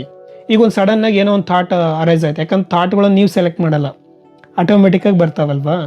ಸೊ ಜಸ್ಟ್ ಕಣ್ಣು ಮುಚ್ಕೊಳ್ಳಿ, ಒಂದು ಥಾಟ್ ಅರೈಸ್ ಆಯಿತು, ಅದನ್ನು ಸೀರಿಯಸ್ಸಾಗಿ ನೋಡಬಾರ್ದು ನೀವು. ಯಾಕಂದರೆ ಕಳ್ಳಿಗೆ ಹೆಂಗೆ ಭಯ ಪಡ್ತಿರಲ್ಲ ಹಂಗೆ ಭಯ ಪಡಬಾರ್ದು. ಜಸ್ಟ್ ಅದು ಕಾಮಿಡಿ, ಸೀರಿಯಸ್ಸಾಗಿ ನೋಡಬೇಡಿ. ಎಲ್ಲಿಂದ ಬಂದೆ ನೀನು, ಎಲ್ಲಿ, ಅದನ್ನು ನೀವು ಜಸ್ಟ್ ಅದನ್ನು ಫಾಲೋ ಮಾಡೋಕ್ಕೆ ಹೋಗಿ ಅಥವಾ ಅದು ಮೂಲ ಹುಡ್ಕೋಕೆ ಹೋಗಿ ಅದು ವ್ಯಾನಿಷ್ ಆಗಿಬಿಡುತ್ತೆ. ನೆಕ್ಸ್ಟ್ ನಿಮಗೆ ಬರೋದೇ ಇಲ್ಲ, ಅದು ಬಂದ್ರೂ ಕೂಡ ನಿಮಗೆ ಏನು ಅನ್ಸೋದೇ ಇಲ್ಲ. ಅದು ನೀವು ಎಲ್ಲಿವರೆಗೂ ಅದರಿಂದ ಓಡ್ತಿರೋ ಅಲ್ಲಿವರೆಗೂ ಅದ್ರ ಭಯ ಇರುತ್ತೆ ನಿಮಗೆ. ಎಲ್ಲಿವರೆಗೂ ಅದನ್ನ ನೋಡಬಾರ್ದು ಆ ಕಳ್ಳನ ನಂತರ ಅಲ್ಲಿವರೆಗೂ ಲೈಟ್ ಹಾಕಿ ಸುಮ್ಮನೆ ಅದನ್ನ ನೋಡಕ್ ಪ್ರಯತ್ನ ಮಾಡಿ, ಆ ಕಡೆ ತಿರುಗಿ ಓಡೋಗ್ತಾನೆ ಕಳ್ಳ. ಸೊ ಈ ರೀತಿ ಪ್ರಾಕ್ಟೀಸ್ ಮಾಡ್ತಾ ಮಾಡ್ತಾ ಮಾಡ್ತಾ ನಿಮ್ಮ ಮನಸ್ಸಿನ ಒಳಗಡೆ ಬರೋವಂಥ ಆ ಚಿತ್ತವೃತ್ತಿ ನಿಗ್ರಹ ಅಂತ ಇದಕ್ಕೆ ಕರೆಯೋದು ನಾವು. ಆ ನಿಗ್ರಹ ಆದ್ಮೇಲೆ ಇದೆಲ್ಲ ಬಿಟ್ಟು ಹೋಗ್ಬಿಡುತ್ತೆ, ನಿಮಗೆ ಡೀಪ ಘಟಿಸುತ್ತೆ. ನಿರ್ವಿಕಲ್ಪ ಸಮಾಧಿ ಅಂತ ಕರಿತೀವಿ ನಾವು. ಡೀಪ ಆಗಬೇಕು ಅಂತಂದ್ರೆ ಅಂದ್ರೆ ಕಲ್ಪನೆಗಳೇ ಇಲ್ಲದೆ ಇರೋಂಥ ಸ್ಥಿತಿ, ಯೋಚನೆಗಳೇ ಇಲ್ಲದೆ ಇರೋಂಥ ಸ್ಥಿತಿ. ಯೋಚನೆ ಕಳ್ಕೊಳ್ಳೋದು ಹೆಂಗೆ, ಒಂದೊಂದನ್ನೇ ಅಬ್ಸರ್ವ್ ಮಾಡ್ತಿರ್ಬೇಕು. ಯಾವಾಗ ಸುಮ್ಮನೆ ಹುಟ್ಟುತ್ತಾ ಇರ್ತವೆ, ಜಸ್ಟ್ ಅದನ್ನು ಫೋಕಸ್ ಮಾಡೋದು ಸಪ್ರೇಟಾಗಿ. ಆ ಯೋಚನೆಗಳೇ ನಾನು ಅಂದ್ಕೊಂಡಾಗ ಅದನ್ನು ಪ್ರೊಸೆಸ್ ಮಾಡೋಕೆ ಹೋಗ್ತೀರಾ, ಸಿಕ್ಕಾಕೊಳ್ತೀರಾ. ಅದನ್ನ ಸಪ್ರೇಟಾಗಿ ನೋಡಿ, ಕಣ್ಣು ಮುಚ್ಕೊಳ್ಳಿ, ಸಪ್ರೇಟ್ ಅದನ್ನು ಒಂದು ಐಡೆಂಟಿಟಿ ಕೊಟ್ಟು ನೋಡಿ. ಉದಾಹರಣೆಗೆ ಸಡನ್ನಾಗಿ ಒಂದು ಭಯದ ಬಂತು, ಇದು ಭಯದ ಪ್ರೋಗ್ರಾಮ್ ಆಗಿರೋದು ನಮ್ಮ ಸಬ್ ಕಾನ್ಷಿಯಸ್ ಮೈಂಡಲ್ಲಿ. ಅದಕ್ಕೊಂದು ಕೋಡ್, ಅದಕ್ಕೊಂದು ಹೆಸರಿಡಿ. ಭಯದ ಪ್ರೋಗ್ರಾಮ್ ಎಲ್ಲಿಂದ ಬಂದೆಪ್ಪ, ನಿನ್ನ ಮೂಲ ಹುಡುಕಕ್ಕೆ ಹೋಗ್ಬೇಕು ಅದನ್ನು ನೀವು. ಆ ಮೂಲ ಹುಡುಕ್ತಾ ಅದು ವ್ಯಾನಿಷ್ ಆಗಿಬಿಡುತ್ತೆ. ಇಷ್ಟೇ ಇರೋದು, ಇದೇ ಟೆಕ್ನಿಕ್. ಇದನ್ನು ಟ್ರೈ ಮಾಡಿ. ಸೊ ಈ ಥರ ಪ್ರಾಕ್ಟೀಸ್ ಮಾಡ್ತಾ ಮಾಡ್ತಾ ಮಾಡ್ತಾ ಯೋಚನೆಗಳು ಕಡಿಮೆ ಆಗ್ತಾ ಬರ್ತವೆ, ಮನಸ್ಸು ನಿರಾಳ ಆಗುತ್ತೆ. ಮನಸ್ಸು ನಿರಾಳ ಆದಾಗ, ಮನಸ್ಸು ಖಾಲಿ ಆದಾಗ ಆರಾಮಾಗಿ ಈ ಆಧ್ಯಾತ್ಮದ ನೀರನ್ನು ತುಂಬೋದು. ಫುಲ್ ಆದಾಗ ನೀವು ತುಂಬಕ್ಕಾಗಲ್ಲ. ನೆಗೆಟಿವ್ ಯೋಚನೆಗಳಿಂದ, ಸಾವಿರಾರು ಬೇಡವಾದ ಯೋಚನೆಗಳಿಂದ ತುಂಬಿರೋಂಥ ಮಡಿಕೆನಲ್ಲಿ ಆಧ್ಯಾತ್ಮ ಅನ್ನೋ ಒಂದು ಒಳ್ಳೆ ನೀರನ್ನು ತುಂಬಕ್ಕಾಗಲ್ಲ, ಪನ್ನೀರನ್ನು. ಸೊ ಅದಕ್ಕೆ ಮೊದಲು ಆ ಮಡಿಕೆ ನೀರನ್ನು ಖಾಲಿ ಮಾಡಿ. ಖಾಲಿ ಮಾಡೋದಂದ್ರೇನು, ಒಂದೊಂದನ್ನೇ ಹೆಕ್ಕಬೇಕು, ನೋಡಬೇಕು, ಒಂದೊಂದನ್ನೇ ಗಮನಿಸಿದ್ರೆ ಅವು ಜಸ್ಟ್ ಖಾಲಿ ಮಾಡ್ತವೆ ಜಾಗನ. ಆವಾಗ ಮನಸ್ಸು ಖಾಲಿ ಆದಾಗ ಆಧ್ಯಾತ್ಮದ ವಿಚಾರಗಳು ಸುಲಭ ಹೋಗುತ್ತೆ ನಿಮಗೆ. ನೀವು ಹೊರಗಡೆ ಕೇಳೋದೇ ಬೇಡ. ಮನಸ್ಸು ಖಾಲಿ ಆದಾಗ ನಿಮ್ಮದೇ ಅರಿವಿನಿಂದ ಎಲ್ಲ ಸತ್ಯಗಳು ನಿನ್ನಲ್ಲೇ ಮೂಡುತ್ತೆ, ಅರಿವಿನ ಜ್ಯೋತಿ ಮೂಡುತ್ತೆ, ಬ್ರಹ್ಮ ವಿದ್ಯೆ ತಾನಾಗೆ ಪ್ರಾಪ್ತಿಯಾಗುತ್ತೆ. ಸೊ ಇದು ನಾವು ಅರ್ಥ ಮಾಡ್ಕೋಬೇಕು ಅಂದ್ಕೊಂಡಿರೋದು. ಒಳ್ಳೆಯದು ಕೆಟ್ಟದು, ಮೇಲು ಕೀಳು, ಪ್ರತಿಯೊಂದು ಭೇದ ಭಾವ, ಪ್ರತಿಯೊಂದು ಭ್ರಮೆನಲ್ಲಿ ಯಾವಾಗ ಕಳ್ಕೊಳ್ತಿರೋ, ಯಾವಾಗ ಖಾಲಿ ಆಗ್ತಿರೋ, ಆವಾಗ ನಿಮಗೆ ಅರ್ಥ ಆಗುತ್ತೆ ಈ ವಿಚಾರ. ಮಗುವಾಗದಿದ್ದರೆ ಮೋಕ್ಷ ಇಲ್ಲ ಅಂತ ಅರ್ಥ ಏನಂದರೆ, ನಾವು ಮತ್ತೆ ಮಕ್ಕಳಾಗಬೇಕು. ನಿಮ್ಮ ತಲೆ ಭಾರ ಆಗಿರೋದೇನಕ್ಕೆ? ಓವರ್ ಥಿಂಕಿಂಗ್ ಎಲ್ಲಿಂದ ಬಂತು? ಟೂ ಮಚ್ ಇನ್ಫಾರ್ಮೇಷನ್ ಕಲೆಕ್ಟ್ ಮಾಡಿರೋದ್ರಿಂದ. ಆ ಇನ್ಫಾರ್ಮೇಷನ್ ಯಾಕೆ ಕಲೆಕ್ಟ್ ಮಾಡಿದ್ರಿ? ಲೈಫ್ನ ಇಂಪ್ರೂವ್ ಮಾಡಬೇಕು ಅಂತ. ಲೈಫ್ ಇಂಪ್ರೂವ್ ಆಗ್ತಿದೆನಾ? ಇಲ್ಲ ಅಲ್ವಾ? ಜಸ್ಟ್ ನಿಮಗೆ ಹಿಡ್ದೇ ಇರೋಂಥ ಭ್ರಮೆನ ಬಿಡಿಸಿ ಈ ಜಗತ್ತು ಇಷ್ಟೇನಾ ಅಂತ ಅನ್ಸೋಕ್ಕೆ ಶುರು ಆಗುತ್ತೆ. ಉಪನಿಷತ್ತುಗಳು ಹೇಳೋಂಥ ಸತ್ಯ ಈಸಿಯಾಗಿ ಅರ್ಥ ಆಗುತ್ತೆ. ಇಷ್ಟ ಇರೋದು ಏನು ಹೇಳೋದಿಲ್ಲ. ಬ್ರಹ್ಮ ಸತ್ಯ, ಜಗನ್ಮಿಥ್ಯ, ತತ್ವಮಸಿ ಅದು ನಾನೇ. ಇದೆಲ್ಲ ನೋಡ್ತಿರೋದು ವಿಡಿಯೋ, ಪ್ರೊಜೆಕ್ಟೆಡ್ ರಿಯಾಲಿಟಿ. ಸೀರಿಯಸ್ ಯಾಕೆ ಆಗಬೇಕು? ಭಾಸ್ಕರ್, ಪ್ರೋಗ್ರಾಮ್ ಚೇಂಜ್ ಮಾಡುವುದು ಹೇಗೆ? ಸಬ್ ಕಾನ್ಷಿಯಸ್ ಮೈಂಡ್ ರೀವೈರಿಂಗಾ? ಹೇಳಿದ್ದೀನಿ, ಅದು ಉತ್ತರ ನಿಮ್ಗೆ ಇದರಲ್ಲೇ ಸಿಗ್ಬೋದು. ಸತತವಾಗಿ ಅಭ್ಯಾಸ ಮಾಡೋದೇ ಸೀಕ್ರೆಟ್ ಅಂತ ಪದೇ ಪದೇ ಹೇಳ್ತಿರ್ತೀವಿ. ಇಲ್ಲಿ ಸೈಲೆನ್ಸ್ ಅನ್ನೋದೇ ನಿಮಗೆ ಕೀ. ಈಗ ನೋಡಿ, ಲಾ ಆಫ್ ಅಟ್ರಾಕ್ಷನಲ್ಲಿ ಏನು ಹೇಳ್ತಾರೆ, ರಾತ್ರಿ ಮಲಗಿದಾಗ ಇನ್ನೇನು ಮಲಗ್ತೀರಾ ಅಂದಾಗ ಸಬ್ ಕಾನ್ಷಿಯಸ್ ಮೈಂಡ್ ಚಾರ್ಜ್ ತಗೊಳ್ತಾ ಇರುತ್ತೆ, ಲಾಜಿಕ್ ಮೈಂಡ್ ಅದ್ರ ಪವರ್ ಕಮ್ಮಿ ಮಾಡ್ತಾ ಇರುತ್ತೆ, ಚಾರ್ಜ್ ತೊಗೊಳೋದು ಬಿಡ್ತಾ ಇರುತ್ತೆ, ಸಬ್ ಕಾನ್ಷಿಯಸ್ ಮೈಂಡಿಗೆ ಅದ್ರ ಪವರ್ ಕೊಡ್ತಾ ಇರುತ್ತೆ. ಅಂತಹ ಟೈಮ್ನಲ್ಲಿ ನೀವೇನಾದರೂ ಅಫಿರ್ಮೇಷನ್ ಪದೇ ಪದೇ ಮಾಡಿದರೆ, ಇಮ್ಯಾಜಿನೇಷನಲ್ಲಿ ಏನಾದರೂ ನೆನೆಸ್ಕೊಂಡ್ರೆ ಅದು ಬೇಗ ವರ್ಕ್ ಆಗುತ್ತೆ ಅಂತ ಹೇಳ್ತಿರ್ತಾರೆ. ಕೇಳಿದಾರಾ? ಸೊ ಇಲ್ಲಿ ಸೀಕ್ರೆಟ್ ಅರ್ಥ ಮಾಡ್ಕೊಳ್ಳಿ. ಇಲ್ಲಿ ಪ್ರೋಗ್ರಾಮ್ ಚೇಂಜ್ ಮಾಡ್ತಾ ಇದ್ದಾರೆ ನಿಮ್ಮ ಬ್ರೈನಲ್ಲಿ. ಇದೇ ರೀವೈರಿಂಗ್. ಏನಂತಂದರೆ, ಸೈಲೆನ್ಸ್ ಈಸ್ ದ ಕೀ. ನೀವು ಯಾವಾಗ ಸೈಲೆಂಟ್ ಆಗ್ತೀರೋ, ಯೋಚನೆಗಳಲ್ಲಿ ತೇಲ್ದೆ, ಲಾಜಿಕ್ ಮೈಂಡ್ ಯಾವಾಗ ಪವರ್ ಕಡಿಮೆ ಆಗುತ್ತೆ. ಉದಾಹರಣೆ, ಅದಕ್ಕೆ ಮಲಗೋ ಟೈಮ್ನಲ್ಲಿ ಅಥವಾ ಬೇಗ ಏಳೋ ಟೈಮ್ನಲ್ಲಿ ಬ್ರಾಹ್ಮಿ ಮುಹೂರ್ತ ಅಂತ ಹೇಳ್ತಾರೆ. ಆ್ಯಕ್ಚುಲಿ ಎದ್ದೇಳೋ ಟೈಮ್ನಲ್ಲಿ, ಮಲಗೋ ಟೈಮ್ನಲ್ಲಿ ಯಾವಾಗ ನಾನು ಅಹಂ ಸ್ವಲ್ಪ ತಣ್ಣಗಾಗ್ತಾ ಇರುತ್ತೋ ಆ ಟೈಮ್ನಲ್ಲಿ ಜಸ್ಟ್ ನೀವು ಬೇಡವಾದಂಥ ಪ್ರೋಗ್ರಾಮ್ಗಳನ್ನು ಅಳಿಸುವಂಥ ಕಾರ್ಯ ಮಾಡಿ. ಉದಾಹರಣೆಗೆ ಹೇಳಿದ್ನಲ್ಲ ಆಗಲೇ, ಧ್ಯಾನದ ರೀತಿಯಲ್ಲಿ, ಧ್ಯಾನದಲ್ಲರೂ ಮಾಡ್ಬೋದು, ಮಲ್ಕೊಂಡಾದರೂ ಮಾಡ್ಬೋದು. ಎತ್ಕೊಳ್ಳಿ, ಒಂದು ನಿಂತ್ಕೊಳ್ಳಿ, ಯಾವ ಥಾಟ್ ಬರುತ್ತೆ ಅಂತ ಗಮನಿಸಿ. ಯಾವುದೊಂದು ಭಯದ ಥಾಟ್ ಬಂತು, ಫಿಯರ್ ಥಾಟ್, ಅದಕ್ಕೆ ಲೇಬಲ್ ಮಾಡಿಬಿಡ್ಬೇಕು ನೀವು ಆ ಟೈಮ್ನಲ್ಲೇ. ಇದು ಫಿಯರ್ ಪ್ರೋಗ್ರಾಮ್. ಎಲ್ಲಾಗಿರುತ್ತೆ? 7 ವರ್ಷದ ಒಳಗಡೆ ಆಗಿರುತ್ತೆ ನಿನಗೆ, ಸಬ್ ಕಾನ್ಷಿಯಸ್ ಲೆವೆಲಲ್ಲಿ. ಜಸ್ಟ್ ಅದನ್ನು ಗಮನಿಸಬೇಕು, ಎಲ್ಲಿಂದ ಬಂದೆ, ಮೂಲ ಹುಡುಕಬೇಕು, ಅದನ್ನು ಫಾಲೋ ಮಾಡಬೇಕು. ಮೆಂಟಲಿ ಸಪ್ರೇಟಾಗಿ ಇದ್ಕೊಂಡು ಆವಾಗ ನೀವು ಪ್ರೋಗ್ರಾಮ್ ಮಾಡಬೇಕು. ಇದು ನನ್ನಲ್ಲಿ ಒಳಗಡೆ ಇದೆ, ಚಿಕ್ಕ ವಯಸ್ಸಲ್ಲಿ ಪ್ರೋಗ್ರಾಮ್ ಆಗಿದೆ ಅಂತ ನೀವು ಲೇಬಲ್ ಹಾಕಬೇಕು. ನೀವು ಒಪ್ಕೋಬೇಕು ಫಸ್ಟ್. ಅದನ್ನು ಒಪ್ಕೊಳ್ಳೋದೇ ಮುಖ್ಯ, ಇಲ್ಲಿ ಇಂಪಾರ್ಟೆಂಟ್. ಇದು ನನಗೆ ಬರಬಾರ್ದು ಈ ಥರ ಎಲ್ಲ ಅನಲೈಸ್ ಮಾಡಬೇಡಿ. ಅದನ್ನು ನನ್ನಲ್ಲಿ ಈ ಭಯ ಅನ್ನೋದು ಇದೆ ಚಿಕ್ಕ ವಯಸ್ಸಿನಿಂದ ಅನ್ನೋದನ್ನು ಫಸ್ಟ್ ಅಕ್ಸೆಪ್ಟ್ ಮಾಡಿ. ಅಕ್ಸೆಪ್ಟ್ ಮಾಡಿದ್ರಿ, ಅಲ್ಲಿಗೆ ಅರ್ಧ ಪವರ್ ಕಳ್ಕೊಂಡಂಗೆ. ಅದು ಅದ್ರ ಮೂಲ ಎಲ್ಲಿ ಹುಡ್ಕೋಕೆ ಅಷ್ಟೊತ್ತಿಗೆ ಅದು ವ್ಯಾನಿಷ್ ಆಗಿಬಿಡುತ್ತೆ. ಸೊ ಅವಾಗ ನಿಮಗೆ ನೀವು ಅಫರ್ಮೇಷನ್ ಮಾಡ್ಕೋಬೇಕು, ಅಂದರೆ ನಿಮಗೆ ನೀವು ಹೇಳ್ಕೋಬೇಕು ಆ ಟೈಮ್ನಲ್ಲಿ, ಐ ಆಮ್ ಫಿಯರ್ಲೆಸ್, ಈ ಜಗತ್ತೇ ಸತ್ಯ ಅಲ್ಲ, ನನಗೆ ಭಯ, ನಾನು ನಿರ್ಭಯನಾಗಿದ್ದೇನೆ, ನಿರ್ಭಯದ ಸುಖವನ್ನು ಅನುಭವಿಸ್ತೀನಿ. ಈ ಥರ ನೀವು ಮಾತಾಡೋಕ್ಕೆ ಶುರು ಮಾಡಬೇಕು. ಸೈಲೆನ್ಸಲ್ಲಿ ನೈಟಲ್ಲಿ ಅಥವಾ ಮಾರ್ನಿಂಗ್ ಮಾಡಿ. ವಿತಿನ್ ಫ್ಯೂ ಮಂತ್ಸ್ ನಿಮಗೆಲ್ಲ ರಿವೈರ್ ಆಗಿರುತ್ತೆ. ಇದು ಏನು ಸೆಡ್ಯೂಸ್ ಮಾಡ್ತಾ ಇರುತ್ತಲ್ಲೋ ಭಯ, ಎಲ್ಲ ಬಿಟ್ಟು ಹೋಗ್ತವೆ. ಜಸ್ಟ್ ನಿಮ್ಮನ್ನು ನೀವು ಪ್ರೋಗ್ರಾಮ್ ಮಾಡೋಕ್ಕೆ ಶುರು ಮಾಡಿ. ನಿಮ್ಮ ಜೊತೆ ನೀವು ಸೆಲ್ಫ್ ಹಿಪ್ನೋಟೈಸ್ ಮಾಡೋಕ್ಕೆ ಶುರು ಮಾಡಿ. ಇದನ್ನು ಸೆಲ್ಫ್ ಹಿಪ್ನೋಟೈಸ್ ಅಂತ ಕರೀತಾರೆ, ಇದನ್ನೇ ಅಫರ್ಮೇಷನ್ ಅಂತ ಕರೀತಾರೆ, ಇದನ್ನೇ ರಿವೈರಿಂಗ್ ಅಂತ ಕರೀತಾರೆ. ಎಳೆಯ ಮಕ್ಕಳಿಗೆ ಹಿಂದಿನ ಜನ್ಮದ ಸ್ಮರಣೆ ಇರುತ್ತದೆ ಎನ್ನುತ್ತಾರೆ, ನಿಜವೇ? ಇಲ್ಲ. ಮಕ್ಕಳಿಗೆ ಬ್ರೈನ್ ಡೆವಲಪ್ ಆಗೋದೆ ಅವು ಹುಟ್ಟಿ ಕೆಲವು ತಿಂಗಳು ಆದಮೇಲೆ.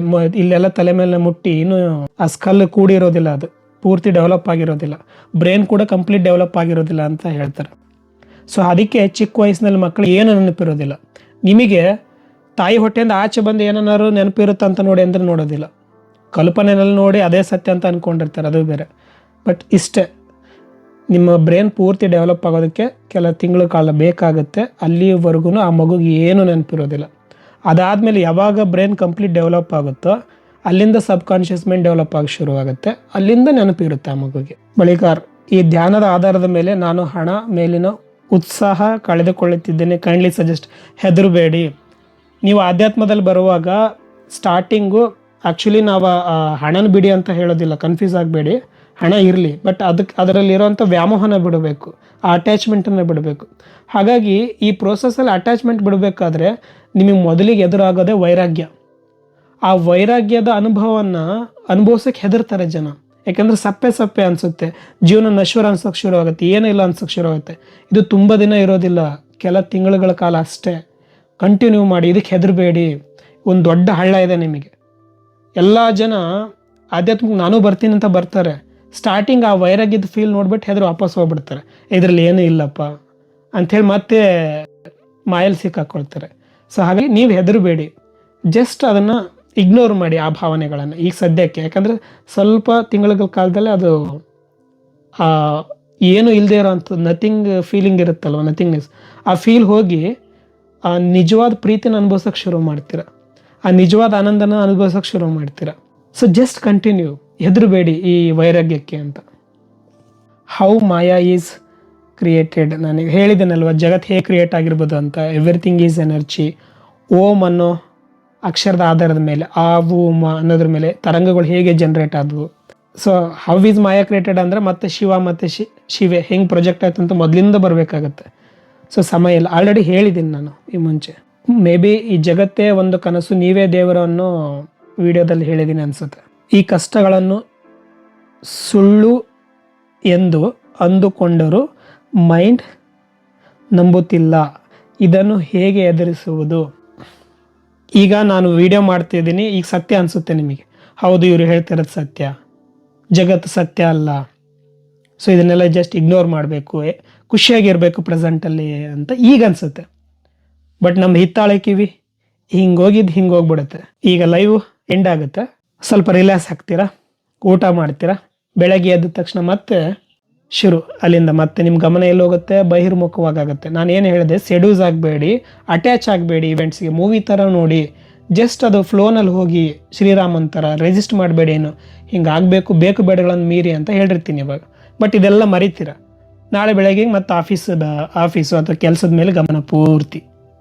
ಗಮನ ಇಡ್ರಿ ಅಂತ ಹೇಳ್ತಿಲ್ಲ, ಗಮನ ಇರಬೇಕು. ಆದರೆ ಜೊತೆಗೆ ಸತತವಾಗಿ ಅಭ್ಯಾಸ ಮಾಡ್ತಿರ್ಬೇಕು ನೀವು ಇಂಥ ವಿಚಾರಗಳನ್ನು. 5 ನಿಮಿಷ ಆಧ್ಯಾತ್ಮಿಕ ವಿಚಾರನ ಮಾಡಿ 24 ಗಂಟೆಲಿ ಉಳಿದದ್ದೆಲ್ಲ ನೀವು ಮಾಯನಲ್ಲಿ ತೇಲಿದ್ರೆ ಆಗಲ್ಲ. ಅದಕ್ಕೆ ಡೆಡಿಕೇಟೆಡ್ ಆಗಿರಬೇಕು ಅಂತಂದರೆ ಯಾವುದಾದ್ರು ನಿರ್ಜನ ಪ್ರದೇಶಕ್ಕೆ ಹೋಗಬೇಕು, ಸುಮ್ಮನೆ ಕುತ್ಕೋಬೇಕು, ನಾನು ಯಾರು ಅಂತ ಹುಡ್ಕೋಕ್ಕೆ ಶುರು ಮಾಡಬೇಕು. ಇದನ್ನು ನೀವು ಮೋಟಿವೇಶನ್ ಥರ ತೊಗೊತಿದ್ದೀರ ಅಂತ ಅಂದ್ಕೊಳ್ತೀನಿ. ಅಥವಾ ಅದು ರಾಂಗ್. ಅದು ಆ್ಯಕ್ಚುಲಿ ಮೋಟಿವೇಶನ್ ಥರ ತೊಗೋಬೇಡಿ, ಅದು ಇಂಜೆಕ್ಷನ್ ಮಾಡ್ದಂಗೆ ಅಷ್ಟೆ. ಇವತ್ತಿರುತ್ತೆ, ನಾಳಕ್ಕೆಗಲ್ಲ ಟುಸ್. ಆತ್ಮಗಳ ಪಾಪ ಪುಣ್ಯ ಇಲ್ಲದೇ ಇದ್ದರೆ ಹೇಗೆ ಕೆಲಸ ಮಾಡುತ್ತೆ ನೋಡಿ. ಆತ್ಮ ಈ ದೇಹವನ್ನು ನಡೆಸುತ್ತೆ. ಈಗ ಉದಾಹರಣೆಗೆ ಹೆಂಗೆ ಕರೆಂಟ್ ಇದೆ ಅಲ್ವಾ, ಕರೆಂಟ್ ಇಲ್ಲದೆ ಈ ಮೊಬೈಲು ಆನ್ ಆಗಲ್ಲ, ಈ ಲ್ಯಾಪ್ಟಾಪ್ ಆನ್ ಆಗಲ್ಲ, ಈ ಟಿ ವಿ ಆನ್ ಆಗಲ್ಲ, ಈ ಕ್ಯಾಮ್ರಾ ಆನ್ ಆಗಲ್ಲ. ಕರೆಕ್ಟಾ? ಕರೆಂಟ್ ಅನ್ನೋದು ಲೈಫ್ ಫೋರ್ಸು, ಅದು ಜೀವ ಇದ್ದಂಗೆ. ಆ ಜೀವನೇ ಆತ್ಮ. ಈ ಆತ್ಮ ಅನ್ನೋದು ಈ ದೇಹನ ಬಿಟ್ಟು ಹೋದ ತಕ್ಷಣ ಟಕ್ಕನಂಗೆ ಜೀರೋ ಆಗುತ್ತೆ, ಇದು ದೇಹ ಬಿದ್ದು ಬಿಡುತ್ತೆ. ಯಾರು ಸ್ವಿಚ್ ಅದನ್ನು ಹಿಡ್ಕೊಂಡಿರೋದು ಅಲ್ವಾ? ಆದರೆ ಪಾಪ ಪುಣ್ಯ, ಈ ಜಗತ್ತು ಯಾಕೆ ಹೀಗೆ, ಯಾಕೆ ಹುಟ್ಟಿತು, ಯಾಕೆ ಯಾಕೆ ಯಾಕೆ ಅಂತ ಕೇಳ್ತಾರ ಯಾರು? ಮನುಷ್ಯ. ಬಟ್ ಜಗತ್ತು ಅಥವಾ ಬ್ರಹ್ಮಾಂಡ ಆ ಥರ ಯಾಕೆ ಅನ್ನೋದ್ರ ಮೇಲೆ ವರ್ಕ್ ಆಗಲ್ಲ. ಅವನ ಇಚ್ಛೆ, ಅವನಿಗೆ ಇಷ್ಟ ಆಗಿದೆ, ಈ ಕನಸನ್ನು ನೋಡಬೇಕು, ಇದನ್ನು ಕಂಟಿನ್ಯೂಸ್ ಆಗಿ ಉಳಿಸ್ಕೊಂಡಿದ್ದಾನೆ. ದೇಹಗಳು ಹೊಟ್ಟೆನಲ್ಲೇ ದೇಹಗಳು ಹುಟ್ಟುತ್ತೆ, ಕಂಟಿನ್ಯೂ ಆಗುತ್ತೆ, ಮತ್ತು ಆ ಹೊಟ್ಟೆನಲ್ಲಿ ದೇಹ ಹುಟ್ಟುತ್ತೆ, ಕಂಟಿನ್ಯೂ ಆಗುತ್ತೆ. ಈ ಕನಸು ಕಂಟಿನ್ಯೂ ಆಗ್ತಾ ಇದೆ. ಯಾಕೆ ಅಂತಂದರೆ ನೋಡೋಕ್ಕೆ ಇಚ್ಛೆ. ಇದು ಖುಷಿ ಕೊಡಲ್ವ ನಿಮಗೆ? ಈ ಜಗತ್ತು ಅನ್ನೋ ಒಂದು ಡ್ರಾಮನ ನೋಡೋದಕ್ಕೆ ಅವನು ಎಂಜಾಯ್ ಮಾಡ್ತಾ ಇದ್ದಾನೆ. ಸೊ ಅದಕ್ಕೆ ಪಾಪ ಪುಣ್ಯ, ಒಳ್ಳೆಯದು ಕೆಟ್ಟದು, ನ್ಯಾಯ ಅನ್ಯಾಯ, ಇವೆಲ್ಲ ನಮ್ಮ ಮನಸ್ಸಿನ ಕನ್ಸ್ಟ್ರಕ್ಷನ್ಸ್. ಟೈಮು, ಸ್ಪೇಸು, ಪಾಪ ಪುಣ್ಯ ಇವೆಲ್ಲ ನಾವು ಕನ್ಸ್ಟ್ರಕ್ಟ್ ಮಾಡ್ಕೊಂಡಿರೋವಂಥದ್ದು ಹ್ಯೂಮನ್ಸ್. ಇವೆಲ್ಲದನ್ನೂ ಮೀರಿದಂಥವನು ಕಾನ್ಷಿಯಸ್ನೆಸ್. ಪಾಪ ಪುಣ್ಯ ಇವೆಲ್ಲ ನಿನ್ನ ಭ್ರಮೆನಲ್ಲಿ ಕಟ್ಕೊಂಡಿರೋವಂಥದ್ದು. ಅರ್ಥ ಆಗ್ತಾಯ್ತಾ? ಬಟ್ ಆಗೇನು ಹೇಳ್ತಾ ಇದ್ದೀನಿ, ಕೆಟ್ಟದ ತಗೋಬಾರ್ದು ಇದನ್ನು. ಯಾಕೆ ಅಂತಂದರೆ ಸತ್ಯ ಅರ್ಥ ಮಾಡ್ಕೋಬೇಕು, ಬಟ್ ಇಲ್ಲಿ ಪ್ರೇಮ ಮೂಡಿಸ್ಕೋಬೇಕು. ಪಾಪ ಪುಣ್ಯ ಇಲ್ಲ ಅಂಥೇಳಿ ಅದನ್ನು ಬೇರೆ ರೀತಿ ತೊಗೊಳೋದಲ್ಲ. ಎಲ್ಲರೂ ಸೇರಿ ಮಾನವ ಧರ್ಮವನ್ನು ಕಟ್ತಾ ಇದ್ದೀವಿ. ಸೊ ಹಾಗಾಗಿ ನೀವು ಯಾವಾಗ ಮೈಂಡ್ ಖಾಲಿ ಮಾಡ್ಕೊಳ್ತೀರೋ ಆ ಆನಂದನ ಅನುಭವಿಸೋಕೆ ಶುರು ಮಾಡ್ತಾನೆ ಆ ಮನುಷ್ಯ. ಯಾವುದೇ ಕಾರಣಕ್ಕೂ ಇನ್ನೊಬ್ಬರಿಗೆ ಕೆಟ್ಟದನ್ನು ಬಯಸೋಕೆ ಹೋಗಲ್ಲ ಅವನು. ಯಾಕಂದರೆ ತನ್ನಲ್ಲೇ ಸುಖನ ಅನುಭವಿಸ್ತಾ ಇರ್ತಾನೆ, ತನ್ನಲ್ಲೇ ಆನಂದವನ್ನು ಕಂಡುಕೊಂಡಿರ್ತಾನೆ. ಜಗತ್ತಿನ ಯಾವ ಸುಖಗಳನ್ನು ಅವನು ಬಯಸೋಕೆ ಹೋಗೋದಿಲ್ಲ. ಸೊ ಅಂಥವನು, ಸುಖದಲ್ಲಿರೋ ಅಂಥವನು ಅಥವಾ ಆನಂದದಲ್ಲಿ ಟೈಮ್ ಕಳೀತಾ ಇರೋವಂಥವನು ಯಾವುದೇ ಕಾರಣಕ್ಕೂ ಯಾರನ್ನು ನೋವು ಮಾಡೋದಕ್ಕೆ ಇಷ್ಟಪಡೋದಿಲ್ಲ. ನೋವು ಕೊಡೋದಕ್ಕೆ ಇಷ್ಟಪಡೋರು ಯಾರು? ಯಾರು ಅಜ್ಞಾನದಲ್ಲಿ ಮುಳುಗಿರ್ತಾರೆ, ಭ್ರಮೆನಲ್ಲಿ ಮುಳುಗಿರ್ತಾರೆ. ಈ ಜಗತ್ತಿನಲ್ಲಿ ಈ ರಣ ಹದ್ದುಗಳ ಥರ ಈ ಜಗತ್ತಿನಲ್ಲಿ ಸಿಗೋವಂಥ ಆ ಪದಾರ್ಥಗಳು, ಆ ಮಾಯಲ್ಲಿ ಕ್ರಿಯೇಟ್ ಆಗಿರೋಂಥ ಎನರ್ಜಿ ಬಾಡೀಸ್, ಅದನ್ನು ನಂದು ಅಂತ ಬಾಚ್ಕೊಳ್ಳೋದಕ್ಕೆ ಯಾರು ಅಜ್ಞಾನದಲ್ಲಿ ಓಡಾಡ್ತಿರ್ತಾರೆ ಅವರು ಪಾಪ ಪುಣ್ಯಗಳನ್ನು ಮಾತಾಡ್ತಿರ್ತಾರೆ. ಸೊ ಅದಕ್ಕೆ ಹೇಳಿದ್ದು, ಆಧ್ಯಾತ್ಮ ಅಂದರೆ ಎಲ್ಲದನ್ನೂ ಮೀರೋದು. ಎಲ್ಲ ನಂಬಿಕೆಗಳನ್ನು ಕಳ್ಕೊ, ಫಸ್ಟು ಬೇಕು ಬೇಡಗಳನ್ನು ಮೀರು, ಆಮೇಲೆ ನಿನಗೆ ಅರ್ಥ ಆಗುತ್ತೆ ಯಾವುದು ಸತ್ಯ ಯಾವುದು ಸುಳ್ಳು, ಪಾಪ ಪುಣ್ಯ ಇದೇನೋ ಇಲ್ವಾ ಅಂತ. ಪ್ರೆಸೆಂಟ್ನಲ್ಲಿ ಬದುಕುವುದು ಹೇಗೆ? ಪ್ರೆಸೆಂಟ್ನಲ್ಲಿ ಬದುಕಬೇಕು ಅಂತ ಅಂದರೆ ಪಾಸ್ಟ್ ಮತ್ತು ಫ್ಯೂಚರ್ ಅನ್ನೋ ಭ್ರಮೆಗಳನ್ನು ನಿಮ್ಮ ತಲೆಯಿಂದ ಕಿತ್ತಾಕಬೇಕು. ಸಮಾಜ ನಿಮಗೆ ತುಂಬಿರೋ ಅಂಥ ಹಿಪ್ನೋಟೈಸ್ಡ್ ಇನ್ಫಾರ್ಮೇಷನ್ಸ್, ಆ ಭ್ರಮೆಗಳನ್ನು ಕಳ್ಕೋಬೇಕು. ಕಳ್ಕೊಂಡಾಗ ಪ್ರೆಸೆಂಟ್ ಹೇಗಿದೆ ಹಾಗೆ ಕಾಣಿಸೋಕ್ಕೆ ಶುರು ಆಗುತ್ತೆ. ಈಗ ಯಾಕೆ ಕಾಣಿಸಲ್ಲ ಅಂತ ಅಂದರೆ, ಇವಾಗ ಸಡನ್ನಾಗಿ ಇದನ್ನು ಬಿಟ್ಟ ತಕ್ಷಣ ನೀವೇನು ನೋಡ್ತೀರಾ? ಬಿಗ್ ಬಾಸ್ ನೋಡೋಕೆ ಹೋಗ್ತೀರಾ. ಯಾಕೆ? ಇಂಟ್ರೆಸ್ಟಿಂಗ್ ನಿಮಗೆ. ಬಹಿರ್ಮುಖವಾಗಿ ನಡೆಯುವಂಥ ಪ್ರಪಂಚದಲ್ಲಿ ಬೇರೆಯವರೆಲ್ಲ ಹೆಂಗೆ ಬದುಕ್ತಾ ಇದ್ದಾರೆ, ಅವ್ರ ಲೈಫ್ ಸ್ಟೈಲ್ ಅದು ಏನೋ ಇರ್ಬೋದು, ನಿಮ್ಮದು ಆಸೆಗಳಲ್ವಾ. ಸೊ ಅದನ್ನು ಫಾಲೋ ಮಾಡೋಕ್ಕೆ ಶುರು ಮಾಡ್ತೀರಾ. ನಿಮ್ಮನ್ನು ನೀವು ಇಂಪ್ರೂವ್ ಮಾಡೋದಕ್ಕೆ ಎಷ್ಟು ಟೈಮ್ ಕೊಡ್ತೀರಾ? ಸೊ ಹೇಳಿ. ಇದು ಹೃದಯದ ಮಾತು ಮತ್ತು ಮೆದುಳಿನ ಮಾತು ಇವೆರಡು ಒಂದಾದಾಗ ಮೌನ ಹೇಗೆ ಸಾಧ್ಯ ತಿಳಿಸಿ. ಡಾಕ್ಟರ್ ರಾಜ್ಕುಮಾರ್ ಅವರು ಚೆನ್ನಾಗಿ ಹೇಳ್ತಾರೆ. ರಾಮಾಯಣನ ಅವ್ರದ್ದೇ ಆದ ವರ್ಷನಲ್ಲಿ ಚೆನ್ನಾಗಿ ಹೇಳ್ತಾರೆ. ಏನಂತಂದರೆ ನೋಡಿ, ಇದು ರಾವಣ ಲಾಜಿಕ್ ಮೈಂಡ್, ಇದು ರಾವಣ, ಇದು ರಾಮ ಆತ್ಮ. ರಾವಣ ರಾಮ ಇವನೇನು ಹೇಳ್ತಾನೆ? ಮೋಸ ಮಾಡು, ಚೆನ್ನಾಗಿ ದುಡಿ, ಟ್ರಿಕ್ ಯೂಸ್ ಮಾಡ್ಕೋ, ನಾಲೆಜ್ ಯೂಸ್ ಮಾಡ್ಕೋ, ಬುದ್ಧಿ ಯೂಸ್ ಮಾಡ್ಕೋ, ಏನೇನೋ ಹೇಳಿ ಜಗತ್ತಿನಲ್ಲಿ ರೇಸ್ನಲ್ಲಿ ಗೆಲ್ಲೋದಕ್ಕೆ ಏನೇನು ಬೇಕೋ ಇದನ್ನೆಲ್ಲ ನೀನು ಪ್ರವೋಕ್ ಮಾಡ್ತಾ ಇರ್ತಾನೆ. ಮೋಸ ಮಾಡಿ ಆದ್ರೂ ನೀನು ಗೆಲ್ಲು, ತಪ್ಪೇನಲ್ಲ. ಯಾಕಂದರೆ ಜಗತ್ತೇ ಮೋಸ ಮಾಡ್ತಾ ಇದೆ. ಈ ರೀತಿ ರಾವಣಂತರ ಯೋಚನೆ ಮಾಡ್ತೇನೆ ನಾನು. ಸುಖನ ಬಯಸು, ಇರೋದು ಚಿಕ್ಕ ಲೈಫು, ಶಾರ್ಟ್ ಲೈಫು, ಎಂಜಾಯ್ ಮಾಡಿದ್ದೇನೆ ಅಂತ. ಬಟ್ ಇವನು ಹೇಳ್ತಾನೆ, ರಾಮ ಬೇರೆ ಹೆಣ್ಣನ್ನು ಕಣ್ಣೆತ್ತಿ ನೋಡಬೇಡ, ಧರ್ಮದಿಂದ ಬದುಕು, ಆಸೆ ಪಡಬೇಡ, ಜಗತ್ತು ಮಾಯೆ, ಈ ಥರ ಇವನು ಹೇಳ್ತಿರ್ತಾನೆ. ಬೇಡ, ತಪ್ಪು ಮಾಡಬೇಡ. ಸೊ ಯಾಕಂದರೆ ನಾವು ಅದಕ್ಕೆ ಹೇಳಿದ್ದು, ಹೃದಯದ ಮಾತನ್ನು ಕೇಳಿ. ಇಲ್ಲಿ ನಿಮಗೆ ಅನಿಸುತ್ತೆ, ಯಾವಾಗ ನೀವು ಇಲ್ಲಿ ತೇಲಾಡ್ತಿರ್ತಿರೋ ಯೋಚನೆಗಳಲ್ಲಿ ಇದು ಏನು ಹೇಳ್ತಿದೆ ಅಂತ ಅರ್ಥ ಆಗೋದಿಲ್ಲ ನಿಮಗೆ. ಸೊ ಇವನು ಹೆಂಗೆ ಹೇಳ್ತಾನೆ ಹಂಗೆ ಓಡ್ತೀರ ಲೈಫಲ್ಲಿ, ರಾವಣನ ಥರ ದುರ್ಗತಿನ ತಂದ್ಕೊಳ್ತೀರ, ದುಃಖದಲ್ಲಿ ಸಿಕ್ಕಾಕೊಳ್ತೀರ. ಸೊ ಅದನ್ನೇ ಹೇಳಿದ್ದು ಅಲಮಪ್ರಭು, ಅದರಿಚ್ಛೆಯನ್ನರಿದು ಈ ಬಂಡಿ ಹೊಡೆಯದಿದ್ದರೆ ಇದರ ಅಚ್ಚು ಮುರಿಯುತ್ತೆ ಅಂತ. ಸೊ ಅದಕ್ಕೆ ಇದ್ರ ಮಾತು ಕೇಳಿ ಅಂತ. ದೇವಸ್ಥಾನಕ್ಕೆ ಹೋದಾಗ ಯಾಕೆ ನೀವು ಹಿಂಗೆ ನಮಸ್ಕಾರ ಮಾಡ್ತೀರಾ? ಇಲ್ಲಿ ರಾವಣ ಇದ್ದಾನೆ, ಇಲ್ಲಿಂದ ಬದುಕಬೇಡ, ಇಲ್ಲಿಂದ ಬದುಕು ಅಂತ. ಸೊ ಅರ್ಥ ಆಯ್ತಾ? ರಾಮಾಯಣ ಅಂದರೆ ಇಷ್ಟೇ, ಇಲ್ಲಿಂದ ಬದುಕೋದಲ್ಲ, ಇಲ್ಲಿಂದ ಬದುಕೋದು. ಸ್ನೇಹಿತರೆ, ಮತ್ತೆ ಸಿಗೋಣ. ಈ ವರ್ಷದ ಕೊನೆಯ ಲೈವ್ ಇದು. ಯಾಕಂದರೆ ನಾವು ಹೊಸ ವರ್ಷ ಬರ್ತಿದೆ ಅಂತ ನಂಬಿದ್ದೀರ. ಸೊ ಹಾಗಾಗಿ ಈ ವರ್ಷದ ಕೊನೆಯ ಲೈವ್ ಹೇಗನ್ನಿಸ್ತು? ಜೀವನ ಸರಳದೆ, ಇಲ್ಲಿಂದ ಬದುಕಬೇಡಿ, ಇಲ್ಲಿಂದ ಬದುಕಿ. ನಿಮ್ಮ ಪ್ರೀತಿ ಪಾತ್ರರ ಜೊತೆಗೆ ಖುಷಿಯಾಗಿ ಬದುಕಿ, without judgement, without expectation. Just ಎಲ್ಲರನ್ನೂ ಕ್ಷಮಿಸಿ. ಯಾಕಂತಂದರೆ ನಿಮ್ಮ ಹಾರ್ಟ್ ಸುಡ್ತಾ ಇರುತ್ತೆ, ನಿಮ್ಮ ಬ್ರೈನ್ ಸುಡ್ತಾ ಇರುತ್ತೆ. ಯಾಕಂತಂದರೆ ನೀವು ಹೇಟ್ ಮಾಡ್ತಾ ಇರ್ತೀರ. ನಮಸ್ಕಾರ.